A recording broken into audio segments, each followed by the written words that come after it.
All right. Thank you so much, everyone, for coming today. If you would please take your seats if you're not sure where to sit.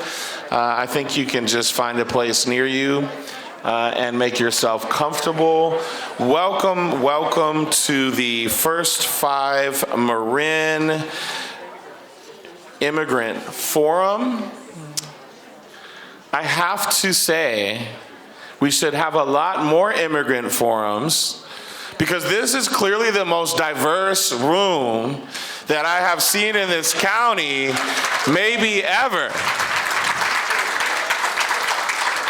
So thank you all for coming and bringing your beautiful faces and lives and cultures here to be with us today. I was raised here in Marin County. At the time, I was one of only 3 Colombianos in Marin, the demographic in our county has changed over time, but I'm a product of Marin County Public Schools. My name's Itoko Garcia. I am currently the superintendent in the Sausalito Marin City School District and the chair of the First 5 Commission. As I just said, my father is from Colombia. We are descended from the Muisca people, and my name Itoko es un nombre indígena de la gente Muisca. Although I don't have time to tell you the story of my name today, I do want to really ground us in the fact that many of us, our names, our languages, our cultures, our legacies, and what we bring here with us today come from other places all around the world. I hope all of you had a chance to put a pin in the map, maybe more than one, if we have a varied ancestry. We are celebrating our 10th anniversary of these monthly forums, these Marin communication forums for the First 5 Marin Children and Families Commission. And if everyone could give a brief but hearty round of applause to Michelle Fideli. Michelle, where are you? She does such an amazing job putting these on every month with a variety of amazing topics. I got to talk to a few people before this started that had been at the Community Schools Forum and have been to other forums, and we really deeply appreciate you showing up and showing out to support First 5 Marin and all the important topics that we address in our communications forums. Speaking of which, there are several sponsorships today that we'd like to acknowledge. Today's event was planned in coordination with the Marin Immigrant Rights and Justice Work Group, so let's give them a big round of applause. And also generously sponsored by the Marin Community Foundation, the Marin County Office of Equity, and Kaiser Permanente, so let's show them some love too.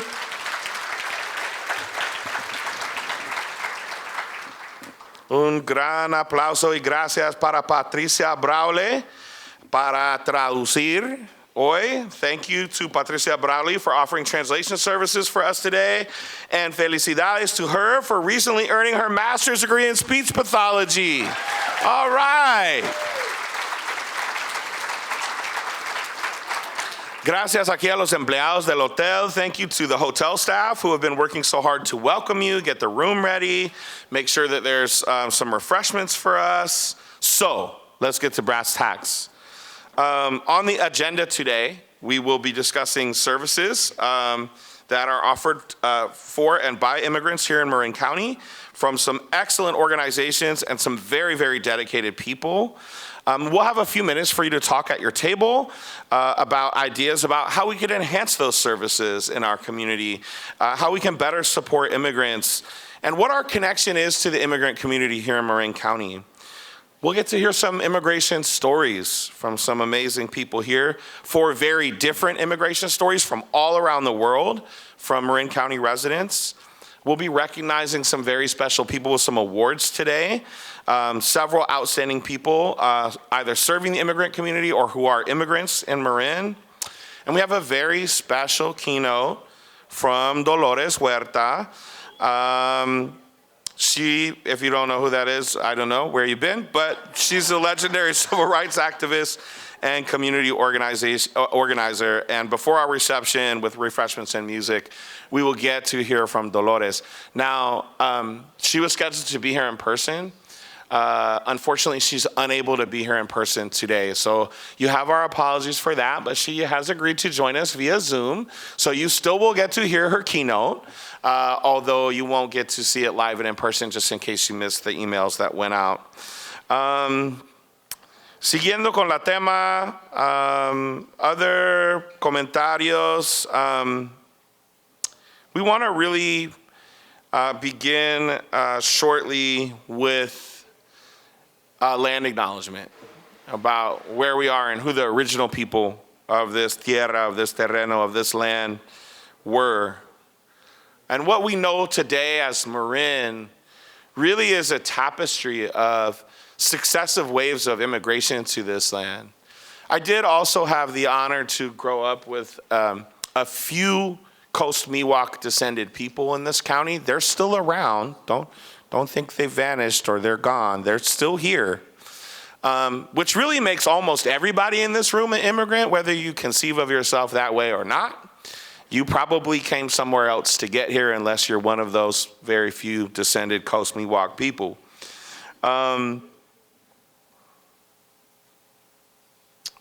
We are reminded that those successive waves of immigration happened for different reasons and different motivations.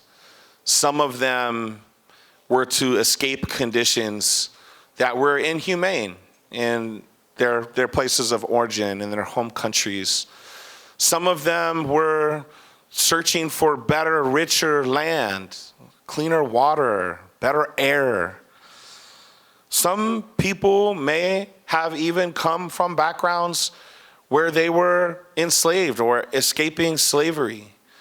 All of those things make up the immigrant history and immigrant story here in Marin.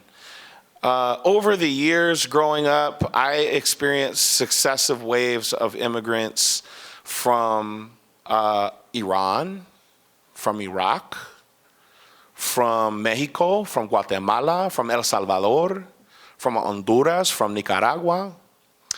It's nice to see some more Colombians coming, you know. People immigrate for many, many different reasons, but almost always there is a common theme of strength, of resilience, of history, of culture, of flavor that have always made this county a better place after it happened, even if we didn't know it right at the time. And so one thing that I want to acknowledge, we may not have represented very strongly yet in this room, but if you don't know it yet, you will come to find out very soon. We have been experiencing a ton of refugees from Ukraine and from other folks displaced in that region by the war that is happening there now. And many of the waves of immigration that I just referenced came escaping war. They came escaping religious or cultural or political persecution. And they came here to find a place that was safe, where they could live their lives, where they could contribute, where they could work hard, where they could thrive. And that really is the basis of most of what we have as flavor in this county. Some of the best restaurants, the best music. I grew up going to the cantina when Santana's dad played mariachi there. You couldn't get a more authentic mariachi in this county. Like, seriously, right? So I just want to invite everybody to lean in, lift up, and celebrate the contributions historically over time, over centuries, and the modern day contributions that immigrants are making to our county. We're making it a better place, whether we're born here, whether we came from somewhere else. It doesn't matter. This is part of what makes Marin a really special place to be, a place to build community, a place to build empathy, a place to build a culture of care, and that is a lot of what we're here to talk about today. We want to do more than survive. We want to thrive. And so that's what today is about. How do we help each other thrive? How do we get each other to thrive? What do people need? What supports are available? Just last week, it was reported that 1 in 5 workers in the United States was born outside of the United States to parents who aren't American citizens. But that immigration story doesn't capture everybody. It also doesn't capture the impact that we have on the labor force. The reality is a lot of jobs available today, American people don't want to do. So who does them? Us, right? That is a key contributor to keeping this county and this economy moving. Today, we are also here to celebrate Immigrant Heritage Month. We are here to celebrate all those people who serve the immigrant community and that help empower them to survive and thrive in Marin. We thank you all for being here. Please give yourselves a big round of applause for showing up today.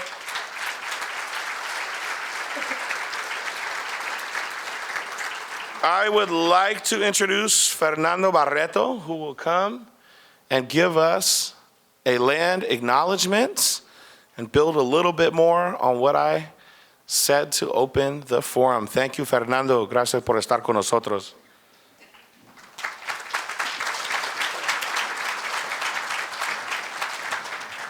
Hello, everybody. I'm Fernando Barreto, born and raised in Venezuela, immigrant, and proudly representing Supervisor Dennis Rodoni's office, District 4th in the County of Marin, which include all West Marin, a little piece of Novato, a little piece of Mill Valley, a little piece of Larkspur, Corra Madera, and East Centerville, including my beloved Canal.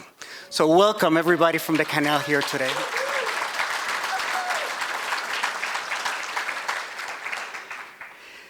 Land acknowledgement for Immigration Forum. As we prepare to celebrate immigrants in Marin, we must acknowledge that we are all immigrants, all except for the indigenous people of this area. Today, we gather on the unceded ancestral lands of the Coast Miwok people.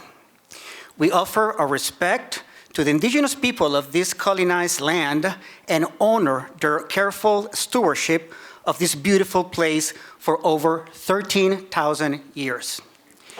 The Coast Miwok inhabited some 600 self-sustaining villages throughout what is now identified as Marin and Sonoma counties. Their population was decimated by centuries of conflict, disease, abuse, and enslavement by European invaders. In addition to being immigrants, we also acknowledge that many of us, as American citizens, are descent from those Europeans with histories of colonization, and many of the recent immigrants to this country may actually be descendant from people with much longer histories on the continents of North, Central, and South America. So let us all be thankful to be here and thoughtful of all who come here in the future. Let's all be more welcoming to immigrants here in County Marin. Thank you, everybody. Bienvenidos.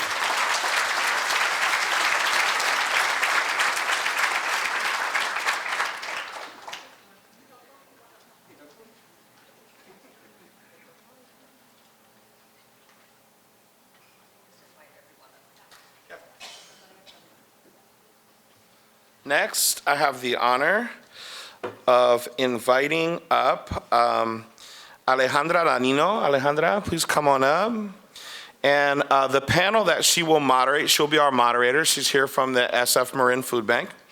The panel that she will moderate, I'd like to invite Carolina Babbage from Legal Aid of Marin, Alejandra Barrios from the Centerville Public Library, Berta Campos Anicetti from North Marin Community Services, Aaron Hawkins from Community Action Marin, Cecilia Perez from San Rafael City Schools, Madeline Perez from Marin Community Clinics, Diango Reyes from Multicultural Center of Marin, and Socorro Romo from West Marin Community Services. Let's give our panel and moderator a big round of applause. They will be speaking about welcoming and supporting immigrants here in Marin. Thank you.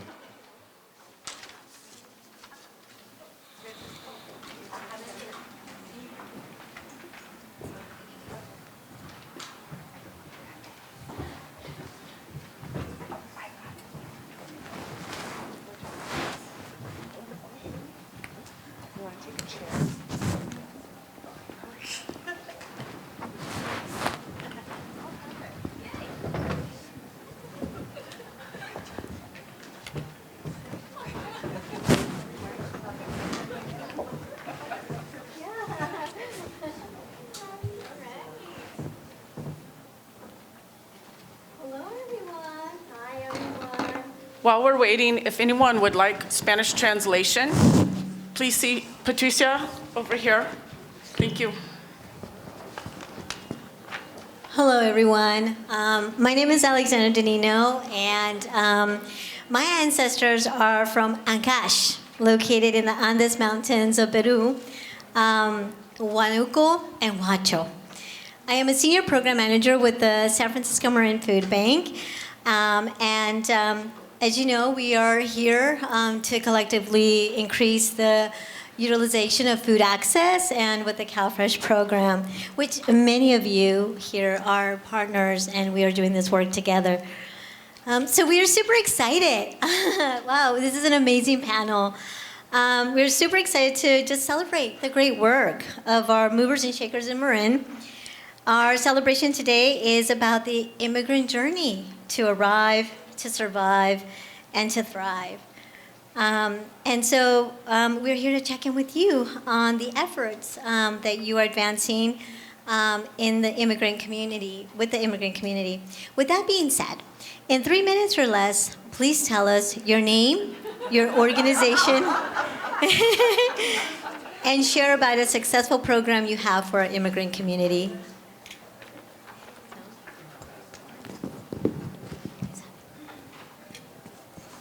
Does it work? Am I starting? Maybe just... I can go ahead and start, Alex. My name is Cecilia Quintana Perez. My ancestors come from Guanajuato, Mexico. So I have my nopales, panza verdes out there. And Ireland. So I'm a true San Patricio. If you know the history, it's a very fascinating history between Mexico and Ireland. I come from San Rafael City Schools. I'm the director of English learner programs for the district. I taught at the district for many years at Bella Vista. I was principal of Bella Vista. My heart is also in the canal, Fernando. And we have many programs in place, and hopefully I can talk a little bit about them. But I would say probably the first and foremost biggest program really is the people we have on the ground, specifically our liaisons, our family services teams, who are generally the first to connect on that human level with our newcomer students and their families, and they really are the lifeline to so many families. So I would say the program we have are the people on the ground with our family support teams. I'll go next. My name is Madeline Perez Alegría. I am from El Salvador, born and raised. I came here to San Rafael, California at the age of 7, so 21 years ago. And I am an alumni of the San Rafael City Schools, and I am currently the Care Navigator Behavioral Health Operations Managers and representing Marin Community Clinics. So Marin Community Clinics does have a lot of services that we do provide for our immigrant communities. One of the most prominent ones that we do have and we provide for our patients is our Care Navigator Department. Our Care Navigator Department is a group of individuals that is made up of 17 medical assistant and non-medical assistants. What we do there is we provide access to care, so behavioral health services, medical services, and dental services, whether it's coordinating primary care appointments for patients in a timely manner, making sure that our patients see their primary care doctors within the anticipated 6 months that we need to be seeing our primary care doctors for routine visits.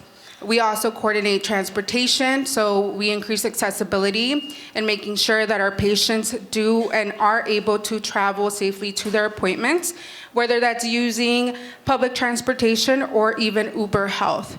So we do coordinate that. We also do family interface, pharmacy interface, I apologize, with our local pharmacies.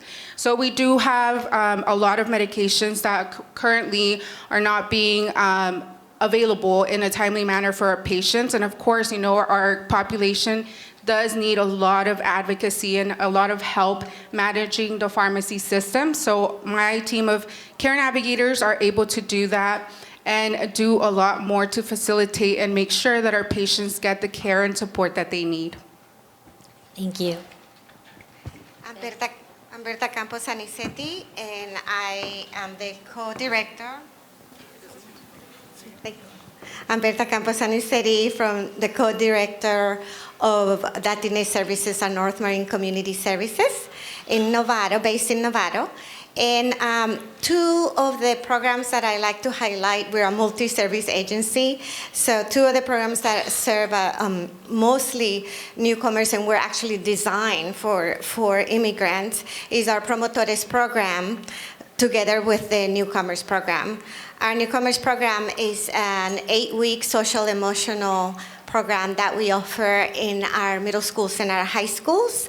And we also provide one-on-one emotional support and assessment for the students in trying to figure out what other needs do they have, so we connect them to our own case management services, to our own mental health services on campus or our agency, and also whether the family, the rest of the family is in need of food or housing or whatever other needs. With all of us immigrants, I forgot to mention that I am from El Salvador too. I came to the U.S. when I was 16 years old to San Francisco. But anyway, the other thing I wanted to mention is the promotores. Our promotores, we have 21 wonderful promotores who work with us in connecting families to services. Particularly, our emphasis and our work focuses on disaster support, pandemic, as we all had to do that role. Climate action is one of our newest areas that we're really focusing on because a lot of our people of color are affected by such. And the other thing that we provide is one-on-one emotional support for the community, an extra pair of ears for people who are still sort of hesitant to approach mental health services, formal therapy, or perhaps to support them while they're on a waiting list. Because as we know, that is one of the challenges. And then youth substance abuse prevention. We do a lot of parenting classes, workshops on mental health and other things. We also talk to people about laws in this country that could affect them and their immigration status, whether that's present or future. And so that's another key important aspect of what we do.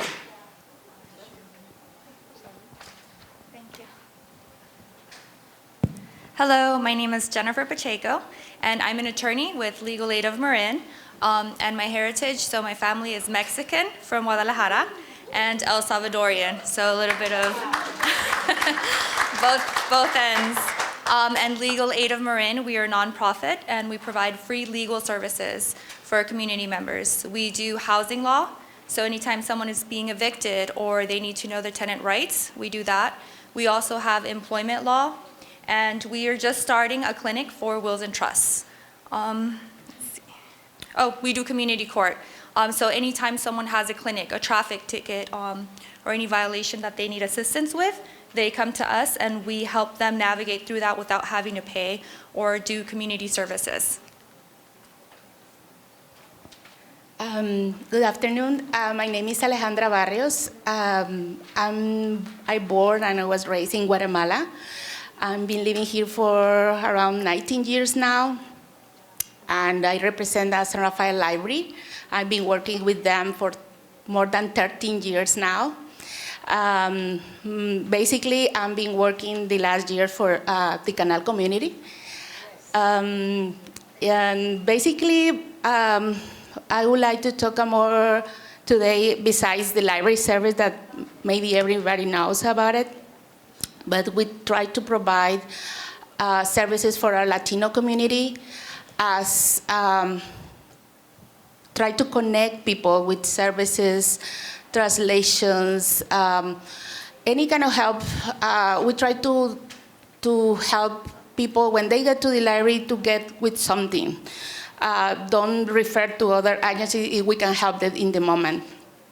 Besides of that, we have our most famous program that we call Reading Buddies. We try to match a volunteer with a kid.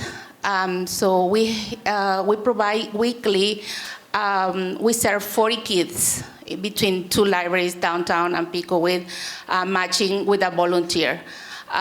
So they meet every week for a half an hour, and we assign the same volunteer to the same kids for 4 months. and then they can help them to read it. What else? We have our ESL Conversation Club that we meet every other Saturday, twice a month, to create a safe space for people to want to practice the English skills. And also we have a Spanish book club, so we meet once a month. If anyone is interested, we have more than 10 years to meet, and we read a different book every month. We provide bilingual story time. Once a month, we have a Spanish story time at Pico with. And I think I would like to mention that with the time, if we have bilingual staff, and we try to be for the people, we're building a relationship, a trust relationship. So, yeah.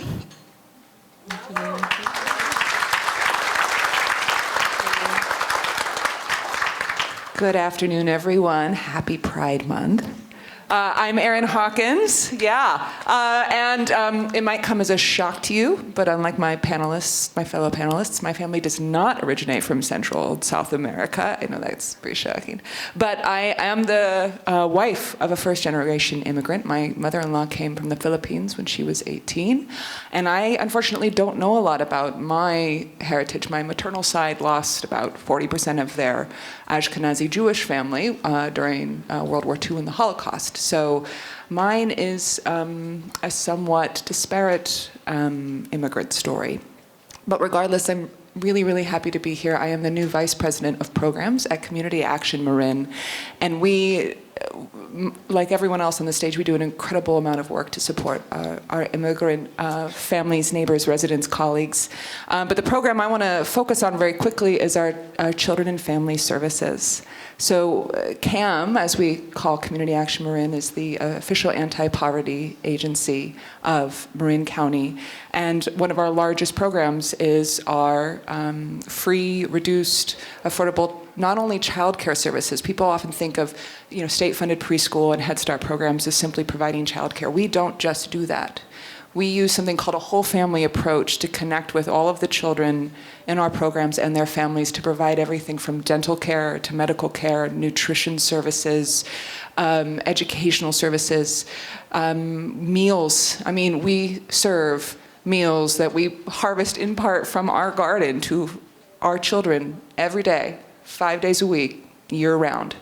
And it's work I'm incredibly proud to be a part of, and I'm going to give one quick shout out to a relatively new program that's headed by our amazing Heather Bettini here at Community Action Marin called ESEPS. And not only is it a program that helps build a pipeline for early childhood care providers, but it's building a pipeline among our own residents by providing them a full-time job and training to allow them to become a teacher apprentice in real time. So we are providing fulfilling, sustainable jobs that we need for our community in order to serve our children with one of the most upstream prevention programs we have, which is early childhood education and family support services. So thank you so much, and I look forward to learning more. Thank you. Whoa.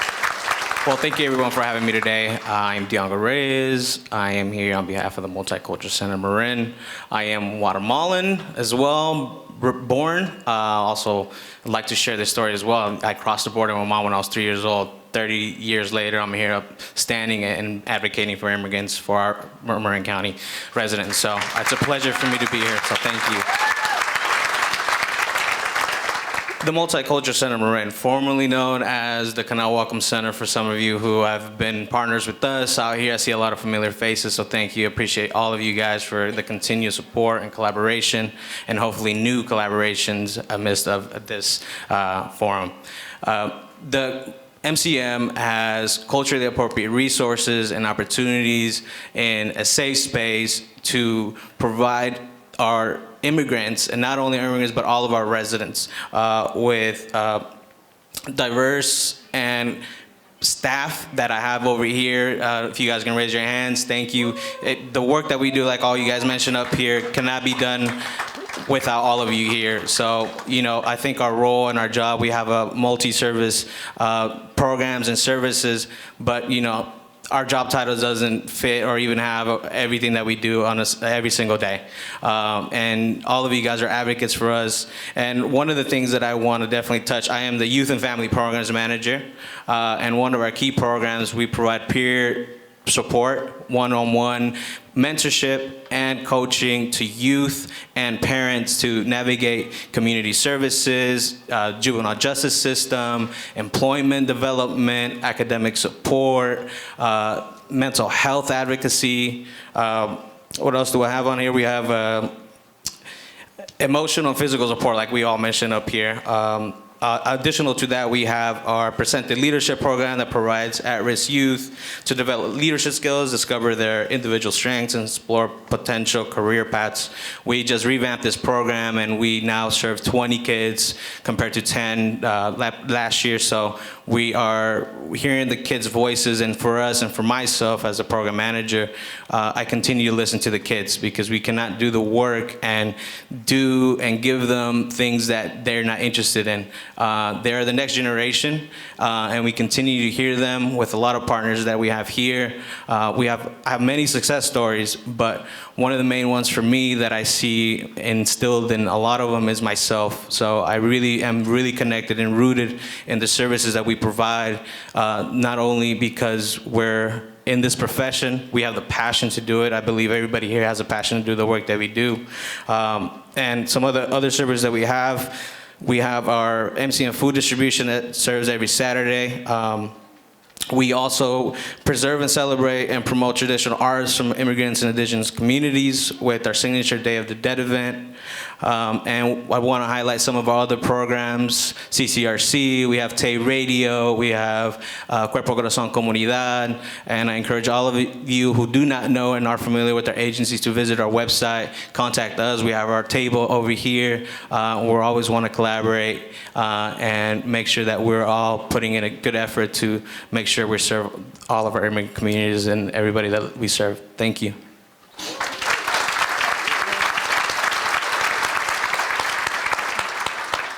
Thank you.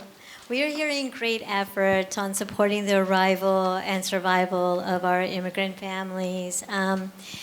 And, for the next question is, I want us to look at the system, right? If you could just zoom in on the system, many of you are working on access to, behavioral health.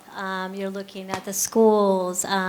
You're also working on climate change, right? So when we think about those systems, certainly we can't tackle that alone. I can imagine the big, the challenges that you face as an organization trying to work through these efforts. So one of the next questions I have is, when we think about the system, we know that there are root causes, right, to that system. There are root causes of oppression to which we cannot deconstruct alone. So how do we emerge? We've seen great collaboration in community. We meet, we collaborate, we share resources. But what is the next step? How do we emerge to change the narrative from survival to thriving as a collective? Well, I guess I will start. I think one of the biggest things for me in my 7 years doing this work is that we all are doing the same effort and strive to serve the same impact, but we, as a collective, still failed to do the collective work. And it takes all of us to, one, work together. And my 7 years, it's still sadly to say that we're still not working collectively.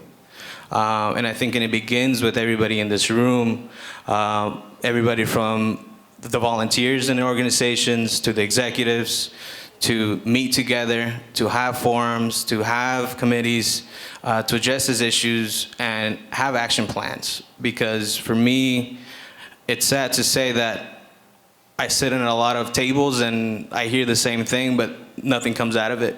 And I think collectively we need to make some real action plan to strive to make these changes systemically. And as nonprofits, we also are tackling and trying to get same funding, and I think that sometimes makes it harder for all of us, where that's our food, that's our roof over our head. And for me, as everybody, I think we need to really sit down together collectively like we are here today, and I'm really happy to be here. And I think having the hard conversations and addressing them, and again, having an action plan to really tackle that.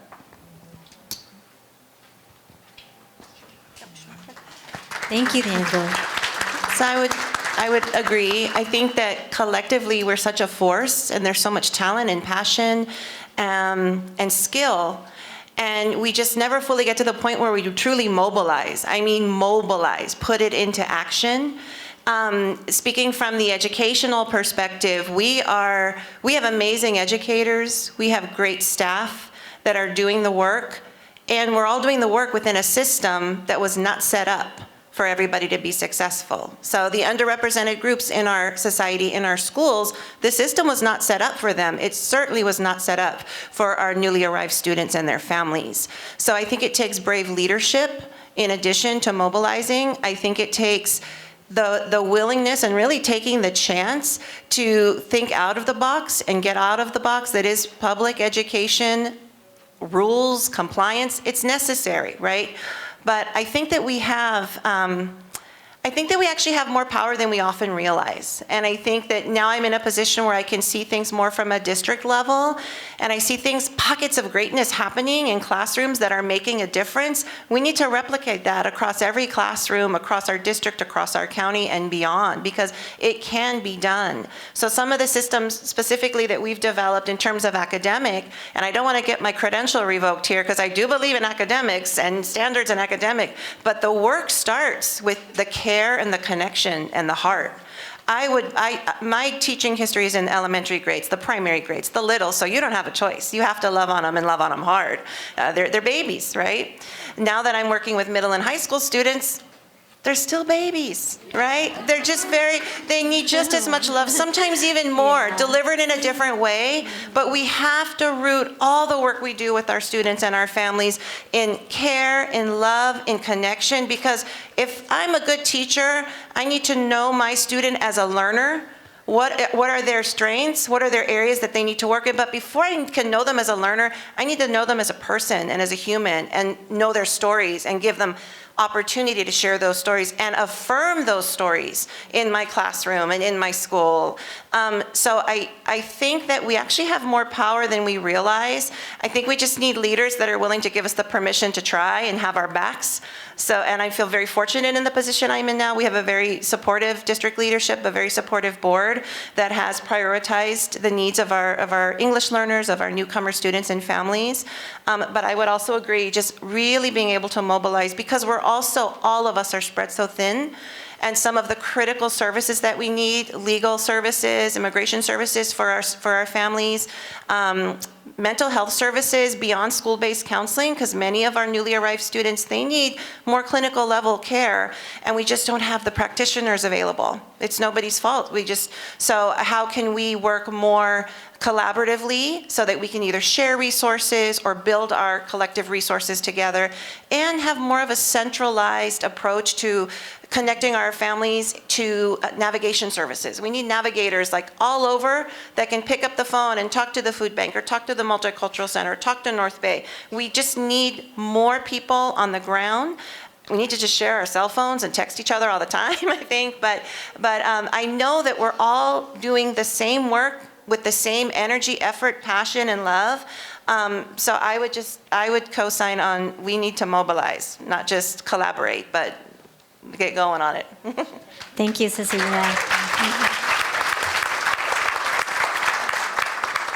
So I'm going to build off what both of my colleagues said, particularly around innovative, out-of-the-box partnerships, right? 100%. And an example of that is work that Community Action Marin is doing with our local school districts to leverage our federal funding to support the local funding of schools. So we have children going into TK classes who actually qualify for all of the wraparound services. Their families qualify for all those whole family care services we provide. through our early childhood education programs. So just because they're not in our classroom doesn't mean they will not be getting our services, the nutrition services, the nursing services, the family support services. So we are leading this partnership with the school to bring a model like that to our kiddos so that no kiddo, no matter where they end up for that TK 4-year-old experience, if they qualify for our services, they're going to get them. And that's really innovative and out-of-the-box thinking that I'm really excited to see Marin County doing. And I say that as a Sonoma County resident who's thinking, are we doing this in Sonoma County? And so I'm right there with you. And I will make a call out to the conversation around the work that we hold, right? We talked about this at a team meeting we had at CAM the other day. Everyone in this room is working in service to others. That means as long as humans exist, our to-do list does not end, right? Our gas tank is always perpetually at risk of running empty. So what is the revolutionary act there? It's prioritizing caring for yourself, because we cannot put the yellow mask, on the kiddo in the airplane unless we put our yellow mask on ourselves. And we often deny ourselves that ability to take care of ourselves in order to serve others. But that's system oppression. It really is, to think that in order to tackle those policies and practices that are designed to keep power in the hands of the few means you have to basically lay your body on the railroad tracks. No. Taking care of yourself is an act of resistance, and it's one we have to support each other in. Thank you. Well, I totally agree with what you say. I think I'm not very eloquent as you, but I will add, I totally agree with, to make partnerships with the agencies, because we serve the same community. And I noticed, sometimes we assume that everybody has to navigate in this system, but especially the newcomers or new families that they came to this country, they don't know anything about the educational system, health system. There is a lot of shame about the immigration status, so they don't ask for help. So sometimes when we serve people, we have to be conscious about it. And as an example, sometimes it comes to the library, and the only way that I can help them is because I know somebody from other agency. I text them, how can I do, what can I do? Because if I call them, they will send me an automatic message. They will call me, oh, let's wait, oh, we'll call you back. And I need the answer right away. So I will encourage more collaboration between agencies, because we serve the same community. So that's what I would like to say about it. Thank you. So I agree with everything that everyone said, that we changed the narrative by working together and collaborating on a policy level. But I think it's also important, and it holds a lot of weight, to let our community members know how strong they are and how resilient. We changed the narrative by reminding them, you guys are not victims, you guys are victors. You left a whole country, you migrated without knowing a language, without knowing where you were, and you came. Who does that? Just to give your children better opportunity, to change the narrative of how they see themselves and the power that they have if they do work together. And I think that holds great strength. Thank you. I know that I shouldn't get political, but you can't talk about better life in eliminating root causes for immigrants here without talking about what we're facing this moment in our country, which is an anti-immigrant policy and anti-LGBTQ policies. And these are really root causes of what immigrants face. And unless we unite and work together to push against those changes, what's happening in Florida, what's happening in Texas, we live in a bubble here, and in our bubble, we still have a lot of fear. Just because it's happening over there and not here, it doesn't mean that it won't come here, because a lot of us came from our countries running away from the pressures of political situations or discriminatory policies against who people choose to love or who to be attracted to, or for many other reasons like that. Trauma, I mean, we all talked about trauma, and that's another important issue. So this is our opportunity to, yes, get together, but also to really push for those big policies, because unless we do that, that's the big equalizers for equity. We all love equity nowadays, right? So how can we have equity if we don't have immigration reform? How can we have a double layer of suffering for immigrants? Imagine an LGBTQ immigrant. They're facing horrible situations against their immigrant part of their lives as well as their LGBTQ part of their lives. And so we really need to pay attention to these things. This is really the true root cause, along with trauma and basing all of our services with informed trauma information and things like that. So that's what I have to say.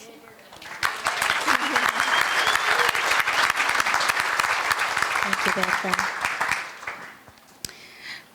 Tenemos nuestras venas abiertas due to oppressive systems that continue to exploit our beautiful, humble, and hardworking people in our communities.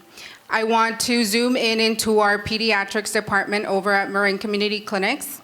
I strive, and I'm very dedicated, and I strive for my team to always do their best to help those families and their kids make sure that they have food on their table, that they have a home to call home, that they're not sleeping on couches in shared homes and houses. And so I want to call for action and also mobility around our youth. Our youth are our future, and we need to be present and give them and use our platform, actually. All of us here in this room, we need to collaborate. We need to mobilize for our youth. I want our youth to be able to have the same opportunity that I've had. I was not born here, but one of my priorities was to learn the English language within 1 year. And I am able to see in this room my very first counselor, Lidia Velasco. I want to give you a shout out. I see previous supervisors and managers, Mariana with BACR. I see my very, very dear friend and mentor, Samantha Ramirez, my current supervisors and managers, Elba and Ruth Rivera, and I want all of us to use our power and our roles to make sure that we are present for our youth and we make it happen, that we prepare them with the tools that they need in the classroom to ensure that they know what is that we provide here in the community. What is here? What do we provide for them to be successful? For them to return back home to a table with dinner on the table. To return back home with clean sheets because their parents had the ability to, access to laundry, being able to care for them and make sure that they have a job the next day and are able to provide to them. So I really want all of us to really, really take a closer look into each and all of our roles that we play here and who's present, who's next to us, and really collaborate and mobilize for our youth.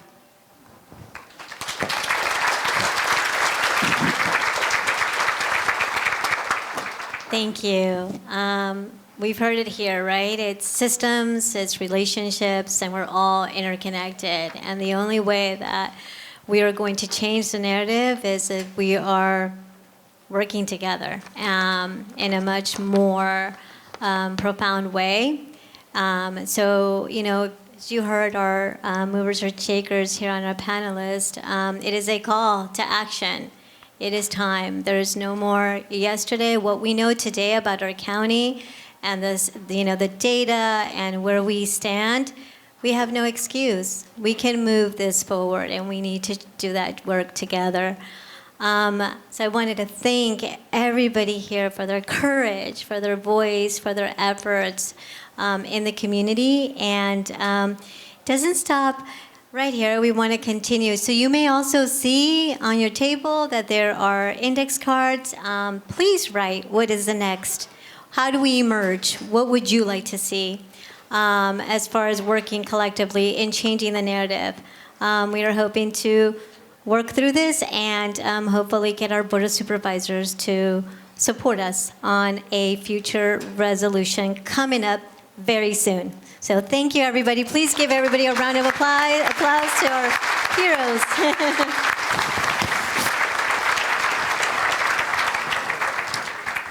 All right. Thank you so much, Alejandra, and all of our panelists.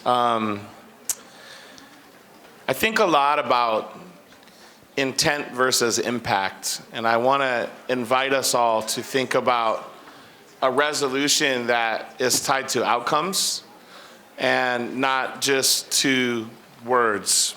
In that respect and regard, someone who has a lot of impact and a lot of great intent, it's my great pleasure to introduce Aideen Gademore, our Vice Chair of First Five and the Executive Director of the Marin Child Care Council. Please give her a warm welcome. She will be moderating the next panel, Immigrant Stories, the Leaving, the Journey, the Homemaking, and the Success. I would also like to invite up to the stage Maureen De Nieva Marsh. Come on up, Maureen. Marie Claire Cabizi. Come on up, Marie Claire. Marcelo Olot. Come on up, Marcelo. And Diana Florencia Parada Girola Schwenninger. Please come on up.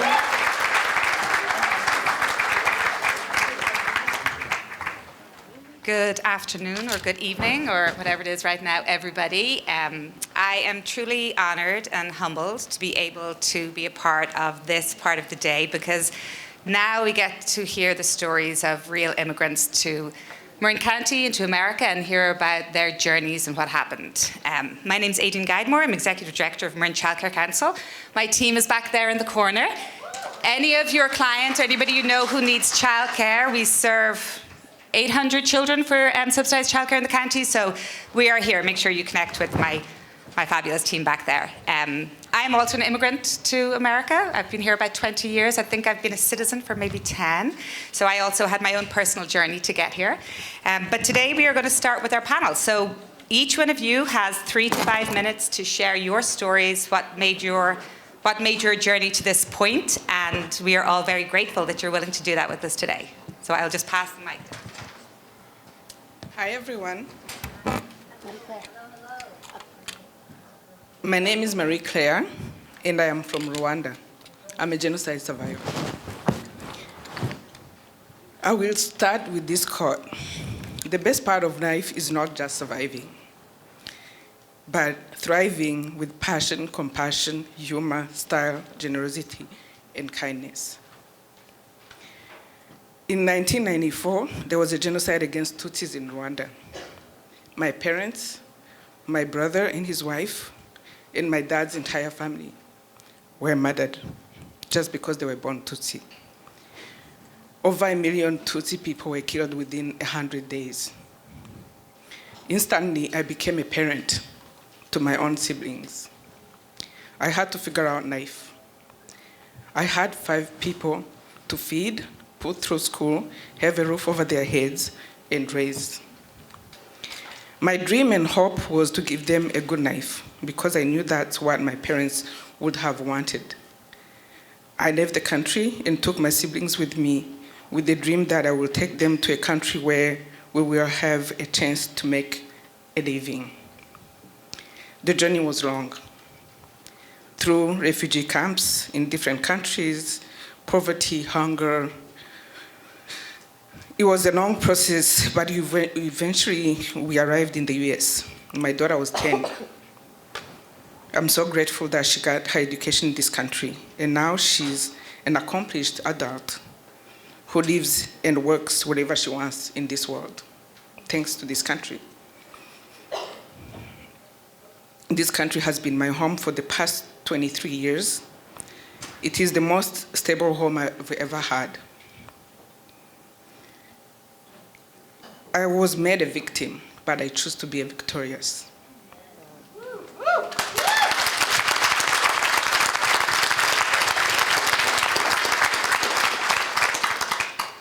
I'm grateful to be here where I am today. All my siblings are living their dream and their families are growing. Community Action Marin has given me the opportunity to give back to this country, knowing that the work we do at CAM allows me to make a difference in someone's life.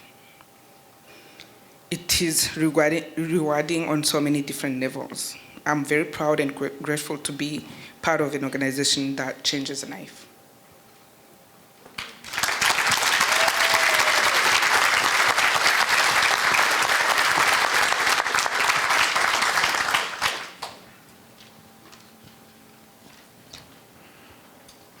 Good afternoon, everybody. My name is Marcelo Holot, Argentine, from the lands of the Ches. My Doreen and me, and I met in Buenos Aires in February of 2008 in a beautiful tango venue, the Confiteria Ideal, in the land of tango. It's natural, no? Chan Chan. We have known each other for 15 years.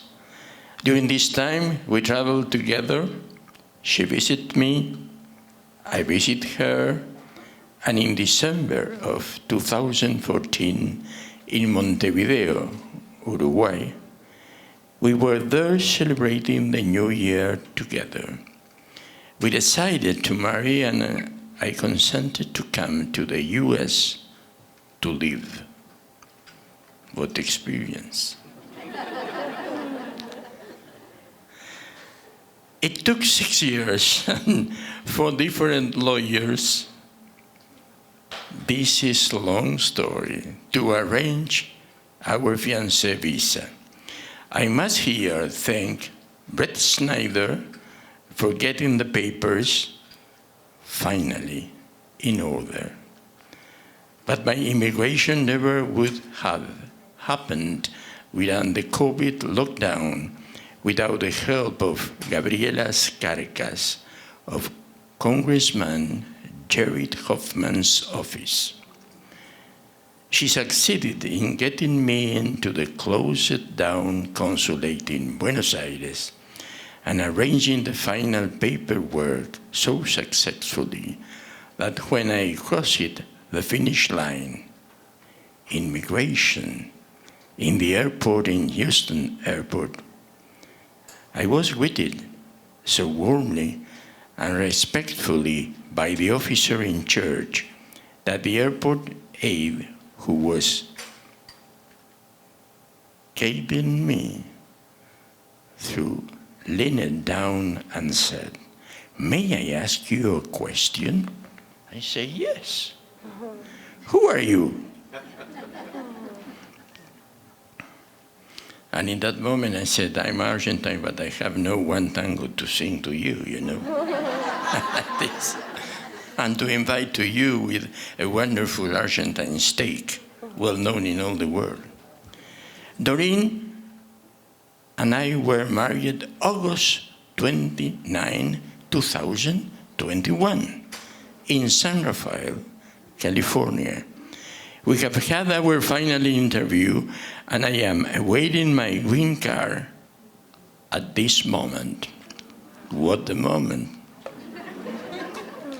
These are the basic facts, but how does I feel to be an immigrant at age 77 and it's not Sunset Strip? Best expressed by a tango title, Che Buenos Aires, the Che is always present, that I composed recently while walking the streets of Boston as my wife was there to attend her granddaughter's college graduation. I will read it first for you in Spanish, and then she will translate in English. I did it with music of Astor Piazzolla. And the name is Siempre se vuelve a Buenos Aires. but the lyrics I am reading today are my own.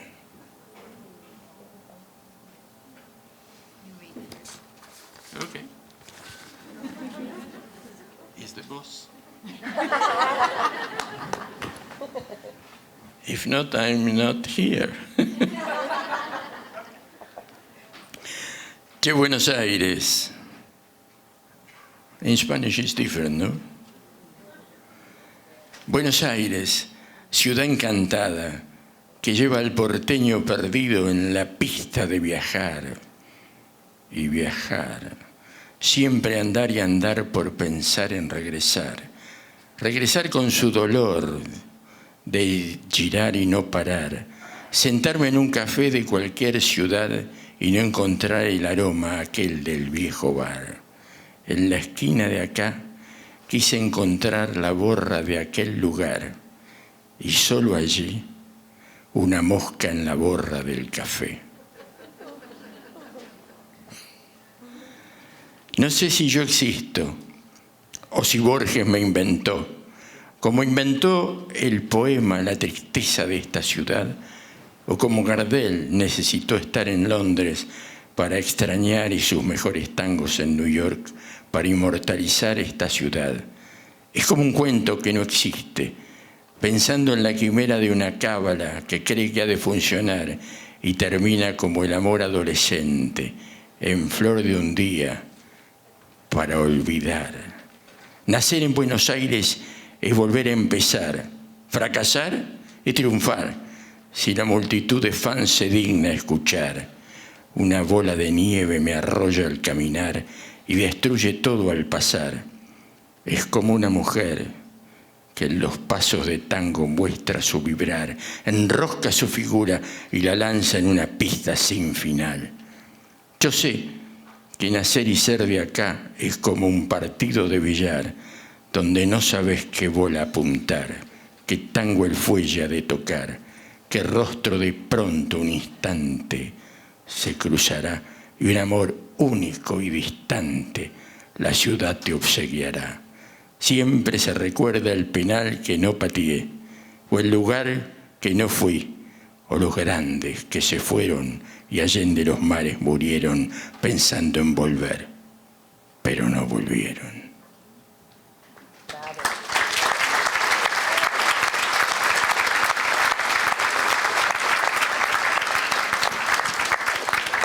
So Marcelo uses a few words that maybe you aren't familiar with, and I'll just tell you what they are. Che is an honorific like Mr. or Mrs. or Ms., but it brings you a lot closer to the person. It's more intimate. Porteño is a native of Buenos Aires. Borges is the world-famous Argentine writer Jorge Luis Borges. Gardel is the famous Argentine singer, songwriter, composer, and actor Carlos Gardel, the most prominent figure in the history of tango. Che Buenos Aires. Enchanting city, you hold the lost porteño in all kinds of travel, always going and gone, thinking of returning and returning, an ache, recirculating, in an ache, never stopping. Sitting in a cafe of any city, but unable to find the scent of the cafes of home. Wishing to find in some corner the friends of that place, but encountering only a fly in the coffee grounds. Not knowing if he exists or if Borges invented him in a poem of sadness of his city, or like Gardel longing for home, but in London or New York writing his best tangos to immortalize you, Buenos Aires. Like a non-existent chimera, a singular Kabbalah, believing always that he would triumph, and ending like the flowering of adolescent love, to be forgotten, but to be reborn in you, Buenos Aires, always returning, always beginning again, to fail or succeed only if your crowd of fans should deign to listen. A snowball rolls over him as he walks, destroying all that passes. And suddenly, he's like that tangera who tango steps reveal her vibe, twisting her figure, hurling herself onto an endless dance floor. To be born porteño here is like that billiard game when you don't know which ball to shoot, or in that moment on stage, not knowing what tango your bandoneon must play, or what face the city will give you suddenly, face crossing in an instant, filled with unique love and its distance, and always to be regretting the penalty you didn't shoot, or the place you never got to, or those great figures who escaped you into the faraway seas, never to return.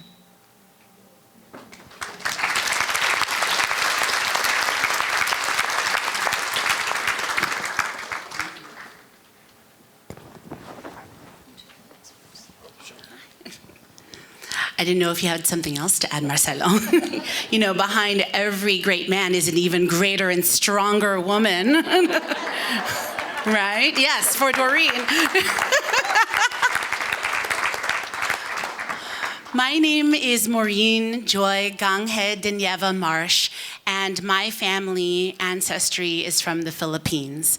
My mother is from Caloocan, right outside of Manila. My father is from the Pangasinan region. He speaks Pangasinan, he speaks Ilocano, he speaks Arabic, he speaks Spanish, he speaks English. My mother speaks Tagalog, she speaks Ilonggo, she speaks English. My lolo, my abuelo, my grandfather, he is from the region of Iloilo. He speaks Ilonggo, he speaks Spanish, he speaks English, he speaks Tagalog. My lola, my abuela, my grandmother, Lola Laling, she's from General Trias, the northern portion of the Philippines outside of Manila, but she speaks deep Tagalog, and what that means is that it's more derived in Spanish. So she speaks more Spanish-driven Tagalog. She speaks that plus English and Spanish. And I mention all of this because I'm actually more aligned being Filipino with my Latino brothers and sisters. I know this is more about my family's immigration history and story, but I would be remiss if I didn't do some dot connecting up here. So May was Asian American, Native Hawaiian, Pacific Islander Heritage Month, Celebration Month. But yes, claps, yes. But also, you know, it was a mental health month, right? And I promise you, it's dot connecting, and it's really challenging. You give a Filipino microphone, it turns into karaoke hour. So, you know, please hold me to my 3 minutes. But follow me on this journey, right? There is a dot connection, and it's so wonderful because if you think about it, right? You know, Filipinos, we spent 50 years in Hollywood and 400 years in the convent. And what that means is that we had 50 years of U.S. Colonization, assimilation, and then we had 400 years, its order, 400 years first, then 50, 400 years with our Spanish colonizers, right? And I mention this because with our guest keynote speaker, Dolores Huerta, which is super exciting, right? This iconic woman in the farm worker movement. Alongside her was Cesar Chavez. But did you know alongside the two of them was a Filipino man? And his name was Larry Itliong, because prior to the farm worker movement, prior to the Delano grape strikes, there was a Filipino man named Larry Itliong who got his Filipino brothers together and said, we will not stand anymore and we will fight, and please strike with us. And at first, Cesar Chavez and Dolores Huerta were like, I don't know. But after years of seeing their Filipino brothers striking, they said, we're going to join this fight. And I mention that because with educators in this room, with brothers and sisters in this room, with activists in this room, it's so important to not erase history. We are visible. There's always opportunities to strengthen.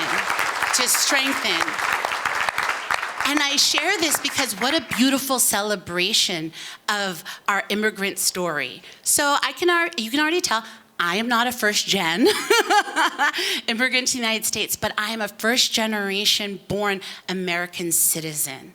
And if you give me just one more second, I will dot connect why, it's amazing and exciting to be Asian here in Marin. I'm bringing a lot of Asian joy today, so buckle up, people. All right? Yes, thank you, Dr. Itoko Garcia.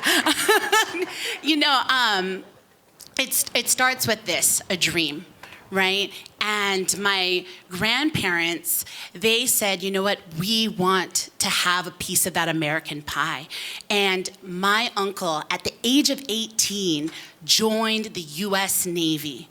Can you imagine at 18 years old, never setting foot on US soil, saying, I'm going to commit to protecting this country in times of war? What were you doing at 18 years old? Yeah, I know, right? It's not a confession hour. I might be Catholic, but I'm not that Catholic. But that's a lot of bravery and courage. And he did that. And then he petitioned my grandparents in the 1970s. My grandfather was a head of a company and had 2,000 people underneath him. And my Lola, she was an entrepreneur, a seamstress, had her own business, a hairdresser, but she had a 6th grade education, right? And when he left his island, he was the 3rd of 14, and he said, I want to go to high school. I want to go to college. And my great-grandfather said, that's great, there's no money for that. So what he did during World War II is that he sold pandesal, bread, in the morning for his ferry, and he got to the mainland, and he basically, couch surfed. And he said, if I can get educated, the rest of my community will become educated too. And that's exactly what happened. When you have one that gains success, the whole community gains success. And why? Because they can see, I can achieve this too. But when they came to the United States, they had to rebuild. Reality smacked them so hard in the face. My grandfather had to rebuild, and he ended up working as an electrical engineer. But my Lola, she couldn't start a business. She was right there in Silicon Valley on the labor line with her hands making microchips. And that's a lot, to think that when you come to America that everything will just be handed to you, but it's not, because you have to work hard, and we get that. But when you don't have the resources or the understanding of how to achieve these things, that's challenging. So where do my parents come in? My mother and my father were in a courtship. Courtship means marriage, with intention of marriage, my mother says to me. Dating is galabanting. It's not being serious. My father was an overseas Filipino worker for 7 years in Saudi Arabia because he would be able to earn more money outside of the Philippines than in the Philippines. And that's still a reality today. Most of the economy that comes into the Philippines is money from relatives like myself bringing money and sending money to our Filipino relatives, and it's hard. My mother joined the U.S. Navy, the U.S. Army, because again, she was like, you know what? Even though I'm a nurse here in the Philippines, I could be a more successful nurse in America. Imagine at 27, granted a little older, you're not married yet, you have a fiance who's in Saudi Arabia, and you think, I'll join the Army. And that's what she did. And she was stationed in Hawaii, and that's where my story begins. I'm originally from Honolulu, Hawaii. My hometown's in San Jose, California, but my real home has been San Rafael for the last 20 years. And I share this dot connection, I know my 3 minutes is up, is that as someone who is here on a stage with first gens or those with amazing stories, is that those that are second gen like myself, we also share that generational trauma. We are still trying to heal. My story with my parents is a story of assimilation. I felt so lost and disconnected from my Filipino roots because the first thing my parents did before I was even, like once I was born and they had to put my name on the card and all the paperwork, is that they took an active note of changing our last name. De Nieva in the Philippines is spelled with a lowercase d. Doesn't sound like much, but how you classify and alphabetize is based on the second letter, the N. My parents made a decision to capitalize that D and change and alter our name so they could give us an advantage. And on top of that, for the next most of my life, and I'm 38 now, they always pronounced it Deneva. Why? Because it was easier.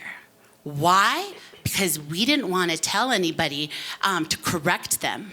Why? Because we wanted to fit in. Now imagine most of your life thinking that your name is spelled differently and the pronunciation is spelled differently, only to have reality hit you in the face when you go to college at Dominican. So I was there as a student, and I was told, why are you suppressing who you are? I said, say what?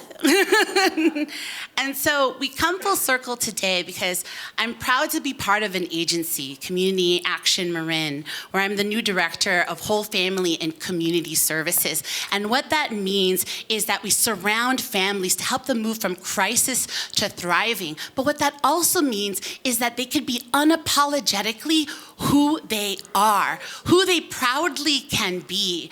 And yes, my name is Marin Joy Ganghe de Nieva Marsh, but my friends, which all of you are, you can call me Mo.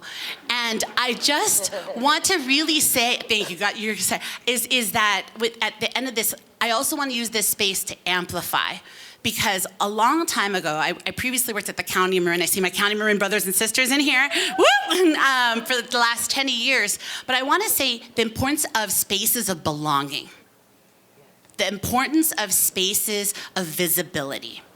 And the reason why is that I would have left this county 10 years ago if it wasn't for a ragtag team of Asian employees at the County Marin through an employee-ran infinity group called Marin Asian Public Local Employees. And if it wasn't for them or my other fellow brothers and sisters, which I'm a proud board member of, Asian American Alliance of Marin, I'm seeing you, Uncle Vin, I'm seeing Auntie Jong and Uncle Mark and everyone. If it wasn't for the Filipino American Northern California Association, the organization FANCO, based out of Novato, right here in Marin, if it wasn't for Asian American Pacific Islander Coalition of the North Bay, based out of Sonoma County, but we're a region, right? We support each other. And finally, the Filipino American National History Society, right here in Sonoma County. It's a regional effort. I share this to amplify that we're not invisible. We're here. We are proud Asians that bring joy, that contribute. And we just want to be able to say that we see you, we hear you, and we want to support you. Because now I feel seen and I feel heard, and that's what drives me to connect those families I was talking about to the resources so they can live here, but thrive here and stay here and continue to contribute here.